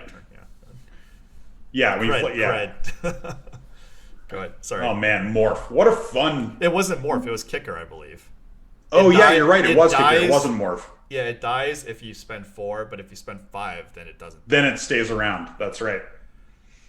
Man, yeah. Shout out to morph. That was like my first foray into like mind games, right? Because it was like in Magic, like the morph. You could like bluff which morph creatures. Because there was that one in limited. Craghorn or Skitter. What was the one that was you had to pay life? You didn't have to pay mana to flip it over, but you could just pay life, and it was like Cutthroat. Yes, fucking Zombie Cutthroat. Absolute first pick every time. It's like one of the best cards in the format. But you would always like bluff the Cutthroat versus like the red one that does damage to a thing if they let it through. Yeah. Yeah. There was all those ones. Yeah. So many mind games with Morph. It really got like I really enjoyed that. I remember winning like 100. It was like 100 Legion packs in one of those like limited. They had like a limited 8x. Yeah. Using poker terms for Magic Online. Yeah. I was in the mix too, and it was funny because I don't remember if it's all 3 sets or 2 sets or 1 set where Onslaught Exalted Angel was in that set, right? Yes. So if I think it was in the main one. Yeah. I think like one of the formats that was like you want to go red black or you have to go red, or so I would open an Exalted Angel and I would just like ship it because like I would take Sparksmith. Is that? Oh yeah, Sparksmith was the fucking nuts. Just like there's like 85% of the red cards were just like insane. So you just like force red a lot of times. Well, we would always pick Exalted Angel because we were broke and it was worth 3 packs on its own. So it's like I just take it. Like I would do selective rare drafting, right? It's like okay, the value's there, and then try to jank out a win. Anyway. I remember. Yeah. There was a point in time where Exalted Angel was worth so much, and we had cornered the market. We were like just fucking ruthless with live Magic in our area, in like the Coeur d'Alene, like the whole area where I was in school, like my hometown and at school, where we had just ravaged everybody where they didn't have very many of the valuable cards. We traded 4 Exalteds for a Mox because he needed it so bad. And it's like, well, we value these. And at the time, the Mox was worth like, $200 or $300. And we're like, we value these Exalteds at like $40 a piece, and he just needed them for constructed because he was getting his ass kicked by us. It was just the 2 of us, Kevin and I, playing our decks, and we would just get first and second place in every turn. And these guys wanted to be competitive, but we had actually scooped because we were more about researching the meta because we played online more than they did. So we had already knew the meta when everything came out. And so people would crack something and be like, oh, I want that. I'd trade them whatever is older for the newer thing. And then eventually they'd realize, it's like I would have a page full of Exalteds, in my binder. Trade binders. Awesome. Shut up. Just crazy things. So I'm going to propagate this. Cube Draft? Oh, yeah. I created it. No. I did. Really? Yeah, and I don't have official credit, but we could backlog it. Do you know who Brian Weissman is? Name sounds familiar, but don't know. He created the deck, so he was like my mentor in Magic. So I still have the 3 boxes here. So I just, drafting gets stale, so I just created a set with one of everything up to that point, and it was probably around 2004, 2005 that started. And just like I would ask Brian Weissman, like, what do you think is the best card in the set is? And John Sasso, president of Channel Fireball, used to be from Superstars. I would ask him, and I ordered a lot of cards from him and Star City as well. And I brought the cube. I would draft it in San Diego, but I also brought it to the World Series of Poker, and like Dave Williams, Casey McCarroll was there, so they all saw the beginning. And then I kind of phased out in I think like 2008 or 9, and then all of a sudden I wake up and it's like huge, and then Brian Weissman's like, yeah, I tell the story all the time that you're the creator. I'm like, that's awesome, dude. I want to claim it. I definitely want to claim it, and we could all backlog. It almost like that when they started running that on Magic Online, it was one of the things that almost brought me back into playing seriously again, because it's so much fun, especially like the vintage cube. You know, just like it just felt so good to me to like be able to build, because I mean it was like when we had all the power and stuff, and we could build the super crazy like World Eater Drac, like crazy, you know, combo vintage decks. To be able to do that in like a cube format where you can like kind of piece together some crazy tinker, combo. You know, yeah, it was super fun stuff. Yeah. You know? Oh man, yeah. It was like beating someone on turn 1 in limited is, you know, has a great feel to it. I don't think that happened. I don't think it ever happened in my cube versions, because it's probably like close to impossible. But like, yeah, I just like I called it the cube after the deck, like Brian Weissman's the deck, and then it became like Cube Draft to shorten it, and then just like it was great that it caught on. So I definitely want to stake claim to it, and everyone could backlog the proof, because at least credible key witnesses, and I have a 4.5 hour podcast with Brian Weissman, and then we have that clip in there, and I'm going to get John Sasso's word, and if I ever get back in contact with Dave Williams or Casey McCarroll, I'm like, dude, and there were some European guys there, I'm like, I was, you know, want to claim this. That's awesome. That's awesome. Yeah, definitely one of my favorite formats. It's super fun. So for the Warcraft 3, like our thing was we did double Night Elf, and then one person would, at least in the Lost Temple, go to fast expand and then the other guy would go hunt dryads, and the other guy would go dryad Kims, and then that was like close to unbeatable. So I don't think we ever crossed paths, because I would have remembered like a defense strat, but I think like a lot of people were not on the boat. Yeah, we were just like resetting, you know, it's not like resetting, but we just make new, you know, like get so neurotic about our win-loss. It'd be like we'd go like 70-0, and then we'd get a loss and be like, okay, let's make 2 new accounts. Yeah. That my buddy Brian Chang does that too. Like he'll be in solo queue and get to like really high, like 16 or 17 with like no losses. I don't remember, or I don't remember how high he got, but he would get like really high with no losses, and then the second he takes a loss, he's like, this count's tainted. So. And Ryan Fee and Doug Polk were huge in Warcraft 3. Yeah, I know.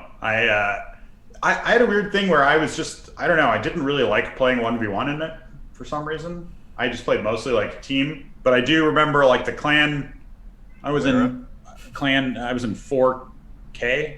Oh, like I remember Grubby was in it. Yeah. Yeah, cool. Real briefly, like right in the beginning. And it was like, I remember, you know, it was like, even then he was kind of like a thing, and I remember it was like, wow, this is crazy. And then just I started playing, then Dota came out, then game over, and it ruined it all. Like I stopped, like my roommate stopped playing War 3 very much. Like he pretty much got capped at ladder, because he liked the 1v1 a lot, and once he started getting capped, he started making a living playing Star Wars Galaxies. He had like I think it's what it was called, the Star Wars MMO. So he was like, for professional game. Shout out to professional gaming. He was back. I mean, this was like, you know, he wasn't getting paid. He was just selling shit on eBay. He would like had it. I don't know anything about the game except that he was making like weapons molds or something and selling them online. Actually, I had another friend too that was playing the Final Fantasy MMO and fishing for a living. He just had set up like a bot to fish, and then selling whatever that was. So he got really into that. I got really into playing Dota, you know, and I was just like, this is way better than, you know, because again, I felt like it was kind of like that moment when I was playing Tekken and I played against the Korean players. When I started playing like 1v1s and stuff, it was just like there were guys who just out APM me. It's just like they just out micro me, out APM me. I knew that strategically I could figure it out, but execution wise, I would just get like excited fingers or like whatever. Like I couldn't pull it off. Like I couldn't do, I'm sure there's quite a few people that felt that way, but for me, I just couldn't, like, doing all those things at the same time. It's like not being able to execute in the moment in poker. Like I could figure it out what I should have done, but I just couldn't. I'd be like, oh God, they've been attacking my minerals. It's like they've been attacking my peons, and I fucking didn't even do anything. I forgot, or I realized that in the zone and focused. Yeah. And I realized that why Warcraft 3 appealed to me over StarCraft was the hero. Because the hero was so important, having the one thing that you had to like pay more attention to than the others and micro more. And then that's why Dota, it was even better, like MOBA was even better for me. Yeah. Exactly. It's like this one thing that I need to control, explicitly. It's crazy that like the intent of Warcraft 3 ended up being, or whatever, the execution of Warcraft 3 ended up being like, it didn't live up to the hype, and it was the alternate version, the Dota and MOBA, that ended up being the dominant force. So I don't know where, like, obviously it's an evolution thing, but just like that it's like, man, the oversight of that, like, two-step development. Like if Warcraft 3 had been the first MOBA and it hadn't started with a subsection with Dota, history changes. Oh yeah, for sure. I'm glad that Warcraft 3 wasn't it, because it seems like Blizzard just fucked up all of their competitive games, like nowadays. I know. It seems like people are pretty unhappy, and like they're really unhappy, but at the same time, there's a lot of people to please. And when you're on the operator point of view, you're definitely more sympathetic and considerate. But the same, it's just like even in like card design, whether it's Magic or Hearthstone, like you're gonna have people complaining. But one of the things designing, you do need to have these cards that people complain about, or if they're gonna lose interest. Like yes, yeah, you got to make it. You have to keep things, having a little bit of unbalance spicy, is kind of good. Yeah, for a while you'll let people break some things, but it's a fine line, right? Like I know now, I have a friend that still plays a lot of Magic, and I know that there's a big controversy now about this. Oh, okay. Walking Dead. Yeah, there's like some sort of like Walking Dead. Oh no, it's Kevin McPhee still plays a bunch, but it's like about this Walking Dead themed set that has like a limited release, and like some of the cards are really powerful. And it's not going to be like legal in standard, but it's legal in, I guess, Commander's really popular now. Yeah, I guess so. So there's like tons of blowback. So it's, I don't know, it is a balance. Like I know Dota like they're huge. Like, League and Dota are still just massive. The international just like shocks me every year. And I know League just has like constant couple $1 million prize pool seasons. Yeah, I still see updates on League, but it's just like I can't even, like, my buddy Jay Searson, who was the CTO, co-founder of Chess.com, he would say like he couldn't ever get into Magic because looking at the cards looked like essays, and now I'm at that state in my life where I played the game, and now I look at cards and they're essays, and I don't want to read it. Yes. So That's why I just play dumber games now. I know. I play like some single player. I like playing like multiplayer couch co-op games with my wife or with like my friends.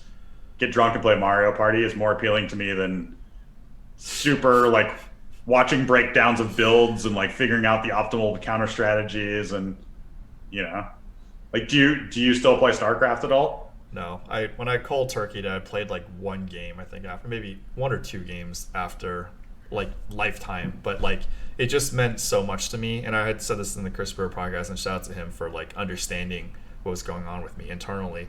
Like real-time games meant so much to me and I knew I was going to get slower. I just had to cold turkey and just like close that chapter in my life. Because like, I did have a chance to compete in Korea, but like family issues, opportunities in the US, like how long could I be relevant? Right. It just like all these factors, and there's, some factors that are not public that are just like, okay, it's time to come back to reality. And again, with the Brian Weissman podcast, we mentioned this too. Like, he was one of the pioneers, like good players in Magic the Gathering, but he was like, couldn't make money and was, starving a lot. He went to Pro Tour in Nice and had one continental croissant for food the entire time. So like, Yep. reality sets in. It was funny. I didn't play my first Pro Tour in Magic until after I gave up on Magic. I had started playing poker. I had sold most of my collection to re-bankroll myself after I got broke. I did something similar. And I was out playing an all-night session of Limit Hold'em at the casino, and then went and had some drinks with some friends. In the PTQ? And yep, a friend was like, "Oh, there's a PTQ going on," and I went and just drafted the worst deck. But it was just like, I had opened a sealed deck that was decent, made it to the top 8, and then drafted the worst. I definitely drafted the worst deck in the top 8. But you outplayed everybody this hand right now. Yeah, it was just jank aggro. And it was just like, I just sneak in a couple points here and there and just kind of won with these shit cards. And then went to Pro Tour Prague, and just fucked it off. I won a live poker tournament there, like for a small amount of money, for like 3K. Yeah. But I just like, it was my first time out of the country by myself. Like, I traveled as a kid, but I was just like, this is amazing. And I just, like, was there, fucking got super drunk off absinthe, like did a bunch of crazy stuff. 04'd my draft. I just went and I just got absolutely drafted a horrible deck, but this time it didn't work out because I was playing against actual good players, not random people in Spokane, Washington, and just. It's always the big thing with like gaming, like, and I took this for granted, just like, the international level and even the national level and the city level is such a massive difference. Like, I just really took it for granted because I just shot up really quickly, and like, and when my close friends would say, "Oh, I'm the GOAT," I'm just like, I felt imposter syndrome. Just be like, you're just saying that because you're my friends, But and it probably was true. They couldn't have concepts of the what's going on, because other groups of friends would say that the best guy in their group was like the GOAT or whatever. And, right. Yeah. It's just all relative. It's like especially when it comes to gaming, like some people can't even imagine the difference between, the number 1 and the number 2 guy. If it's, like especially when you're like not number 1 or number 2, but the difference between like the number 10 and the number 15 guy. This could be huge. Right. Yeah. But when they're like a number 200 player and you're number 15, it's like, you seem like, you are unbeatable, right? It's like chess difference, right? The difference in ELO ratings. It's just like for you're like, no, I'm not at all. There's these, I can name 10 guys that can beat me almost every time. Yeah, but, especially StarCraft was one game that was just like, there's very little variance, which is partially why probably it was so entrancing, but also fell out of favor because you need that variance to keep people interested or give them hope that they're gonna eventually win. Exactly. And that's what, like, I guess that's what the appeal of like Magic and Hearthstone and poker are. It's just there is that variance, especially in Magic. Like, yeah, Magic's terrible. Hearthstone is, they did what they could, but it's also pretty bad too. Like, yeah, it's not as bad with like because you can't get mana fucked, but But like, and I heard go ahead. They redid mulliganing now, I guess.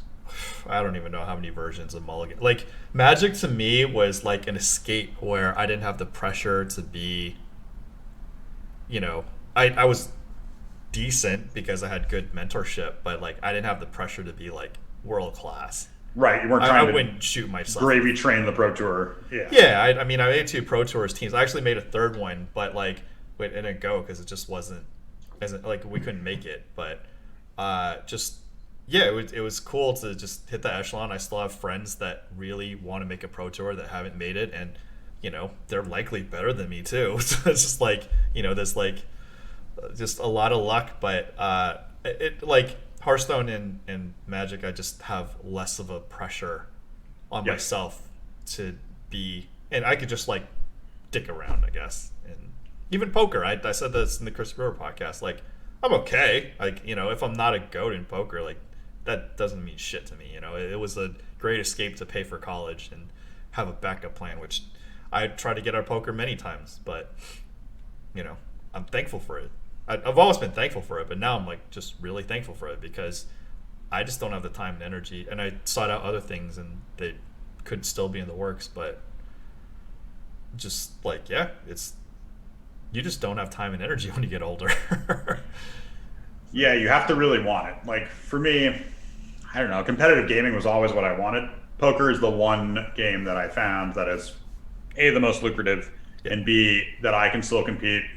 I don't have to worry about being slow. You know, the fact that my wrists hurt nowadays, you know, it's like I can still, like I used to be pretty good at like Super Smash Brothers, and now I like I can't even, like I can't, nothing works. Like fighting games, I don't even like playing them anymore because it's just like I'm so slow. Yeah, that's the same thing. I can't play real-time games now. Like actually, so I guess Clash Royale, you know, I dabble in a bit, and it's real-time, and I get frustrated too because like, one, I'm not as fast as I used to be. Two, like if I have to do something, I have to drop what I'm doing. So basically, the compliments I get are just like on my phone. I'm just like, there's like, holy cow, you're fast. I'm like, you know, I was too many video games when I was younger. Mm-hmm. Yeah. Yep, exactly. So, yeah, I mean,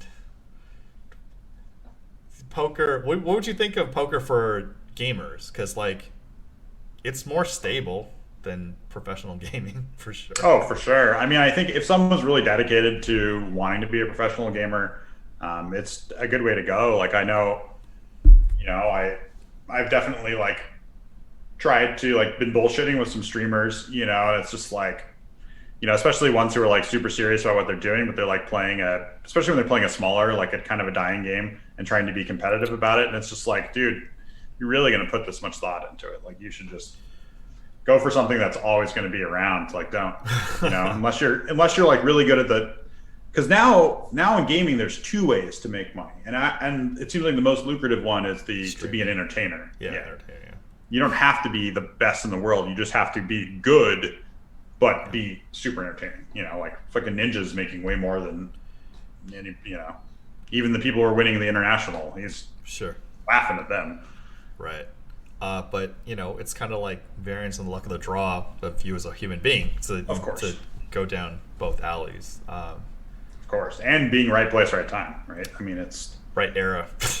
yeah, exactly, exactly. Because like, you know, I always said like, you know, when I get older, I'm like, yeah, I can't cut anymore. But like different people and different genetic makeups and like different eras, then everything changes. Like, you know, if somebody doesn't exist, or you know, that someone more competitive exists, then yeah, it's big. I forget what we were talking about with poker when we were. Oh, I remember. And this is what, you know, my podcast is for. I'm going to say stuff that, you know, other people don't have the insight of, which is people are comparing like sports to esports, and whether they're like, oh, esports taking market share and comparing it to sports. I'm like, you can't, because at best the esport / computer game, it retains the IP, the title, like Super Mario Brothers, like StarCraft, like League of Legends. Like League of Legends is trying really hard to stay relevant, but in the end, the hardware, like, just there's going to be a better version. Yeah, it's just going to get old, and it's going to somehow StarCraft 1 stayed around even after StarCraft 2. It amazed me how long it was still competitive in Korea. But that's just, you know, that's not going to happen much for most of these games. Like, you know, especially like now with like Fortnite and all these other things, like their half-life is real short. Like they're going to be gone soon. Like Dota 2 has been around a while. I can't imagine it's going to be. I know they keep improving it, but I can't, you know, 10 years from now. So there's two phenomenon of why sports will stick around. Is one, the rules don't change. So basketball, baseball, football, even the minor changes that have happened, predominantly like 99% of the game doesn't change. Right. Two, like esports getting closer to optimal play is so much easier than sports. So in essence, like sports is like playing live poker, whereas like esports is like online poker. You know, getting to that national equilibrium or that end. Just so these are things that I have insight of when people are dealing with topics. I'm like, I could get into an argument or a statement, but do I really want to on the internet, or do I just want to? Yeah, it's just not. Say it in a goddamn podcast and be like, "Don't at me." And I'm just kidding. No, I want people to at me, but like, I don't want to argue. I'm not doing it to argue with like a bajillion people. And there's just, sports have that multi-generational nostalgia where it's like your grandfather, played a really similar game of football to what it's like, if that's just not going to, even if 20 years from now there's a popular MOBA, it's not going to be anything like, I'm not going to be able to watch it and be like, oh yeah, I remember using this build or this, like, it's just not going to be the same. Like, I can watch fighting games, I guess, and I can still watch ones that I've never played before and be like, have an appreciation, but it's not the same. I mean, it's not, it wouldn't be like if I was watching people play Tekken Tag competitively, where I could get into it and be like, oh, have some higher level thinking, where it's like people in sports can like play coach, they know enough where they're like, oh no, they should have gone for it on fourth here. They should have, it's that's why regular sports have that longevity. Esports, certainly, like, I think as we get older, there'll be more televised esports, but it's going to be... But it's going to be ephemeral. It's never going to be like... Yeah, it's not going to be the same. I mentioned this in the very first pokercraft I did, which is chess and poker, and, Go as well, but mostly chess and poker in the American population. As long as the human race exists, these two games will exist. Yes. So at least they won't get outdated in that sense, because people keep saying poker's dying, and it's like, it'll never die. Poker did, I mean, from what I understand, and this was before my time, but like No Limit Hold'em just completely went away, right? Like all the games dried up because all the best players won. Then Limit Poker came into, it swung. And now Limit Poker went away because people love No Limit again. And it's just, it'll always be there. It'll swing different directions, different things will be popular. The interest in No Limit has to do with like shows like Live the Bike or the World Series of Poker, WPT. The more of these shows that come around, the interest is going to get higher because like it, less triggering than the addiction to esports is the hope that you're the one to win it big. Your skills are good enough. Everyone else is a donkey but you know. Then that. The constant reminder of that is like what gets people to play. Yeah, and not that like soul crushing feeling of playing the guy with 100 elo more than you that beats you 100 out of 100 times or 99 out of 100 times. Right. Poker, it's like, anybody can. Chris Moneymaker can win the main event. Just things happen. Is he the marquee worst person? No, I'm just saying like that. Like Sparks. It just anybody. Like at the time, it's like he was the guy where it's like, oh, this guy, he probably never thought he could win, or maybe he thought he was the best poker player there was. Didn't matter. He didn't know that this skill gap difference. That's the other part of it is you can just not know. You can just, fucking Jamie Gold it out and think like, oh, now we're going with Jamie Gold. I was kidding. I am the guy. Oh, I'll call out all of them except for, well, there's quite a few. There's quite a few good ones. Yeah. But like, is it directly correlated to skill? Probably not. Yeah, some, but not. Some, definitely.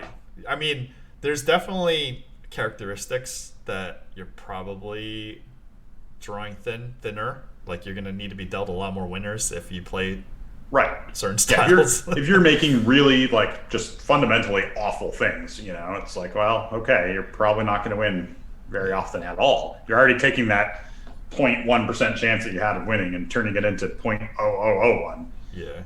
Still could happen, but sure, you need to be dealt a lot of winning hands. Right. So, man, we marathon this. Do you have anything to add? Any comments on social media destroying us or the algorithms? Nah, I'm not. I don't want to piss off the AI overlords by letting them know that I'm aware of what they're doing. But yeah, we're already dead. Like there's already probably that's what I mean. Millions of ways that AI, if they're malicious, it just can't be stopped. Like there's all this like Terminator stuff. They're just gonna like torch the oxygen. Like we're dead. Right. There's no guns. So now my whole goal is to just, live in blissful ignorance for a while. Try to block out that part of my brain. So now that it's great that you watch so much live of the bike. Do you have any like suggestions or I just wish there was. I wish more mix, and I like watching. See, the thing is that I like watching the tough games, but I don't know that those necessarily make the best episodes because I like it's like some of the like the Friday game, right, isn't always the most entertaining, but I like watching it because I like. I still spend a lot of time, studying and trying to be and improving in poker. Sure. So I like watching people who are also trying to do the same. Sure. I'm a big proponent of mix, but that it's very difficult to run, and like it's nowadays, super hard. Yeah, running the alternate games, like consider alternate everything but no limit hold'em, is just like I only want to push for high stakes because like even except for limit hold'em because the bike wants it, but yeah, just like it's got to be because high stakes is a draw, so tune in. Like if you're going to get anybody to tune in some games, they need to see that we're playing 200 400 mix, so yeah, people want to see the big pots. If there's not like a big name that's going to draw them, there's going to be big pots, and if it's going to be a big name, there's usually high stakes anyway. Right. That's what people want to see. Shit, my inner fan, that's what I want to see. Sure. And like I'd like Chris Brewer again called me out. He's like, I'm so bored with no limit hold'em or just like hold'em in general. Like I just like so disinterested in seeing like any hand, even if it's like the best case scenario is like some like really thin hand, and I'm just like, oh okay, cool. Like, but I'm like so much more interested in like PLO and especially the mixed games, in which like it's always a treat, especially knowing Dan Zach. I'm just like when he does something, I'm like. If I were commentating on anybody else, I'd be like, I would not recommend this. But Dan does, I'm like, He must have had a good reason. Do what he did. Yeah, do what he did. He's right. Yeah. No, I don't know if you can duplicate his post-flop play, obviously, but just like he knows something I don't. And, like in this world, there's so many people who have so much more information than us. So I'm very scared of the people who think that they know what's going on, because there's probably like the Google founders and Mark Zuckerberg probably know what's going on. Maybe the Thai side, I don't know. Yeah, it's like yeah, that's about it. Yeah, they know more than the president, whoever the president is, from either direction. So well, we still don't know. Yeah. I'm pretty much drained, man. I think. All right, thank you for your time. My brain. Yeah, I appreciate it. Thank you for having me. It's been really fun. A lot of good stuff. Appreciate you. It's like, I'd read a lot about you, and I was like, I wanted you on for a long time, but there's like all this stuff going on, we know. So, of course, I've enjoyed it. Hopefully, live poker will be back. I haven't played any live poker since March, but yeah, I've had a eyeball of a date, but we'll see when. It's like expected date versus real date. So exactly. All right, thanks for your time, Dylan Linde, guys. Of course, man. Books down there. We're gonna link his Run at One stuff, and we will catch you later. Good talking to you, Wayne. Good.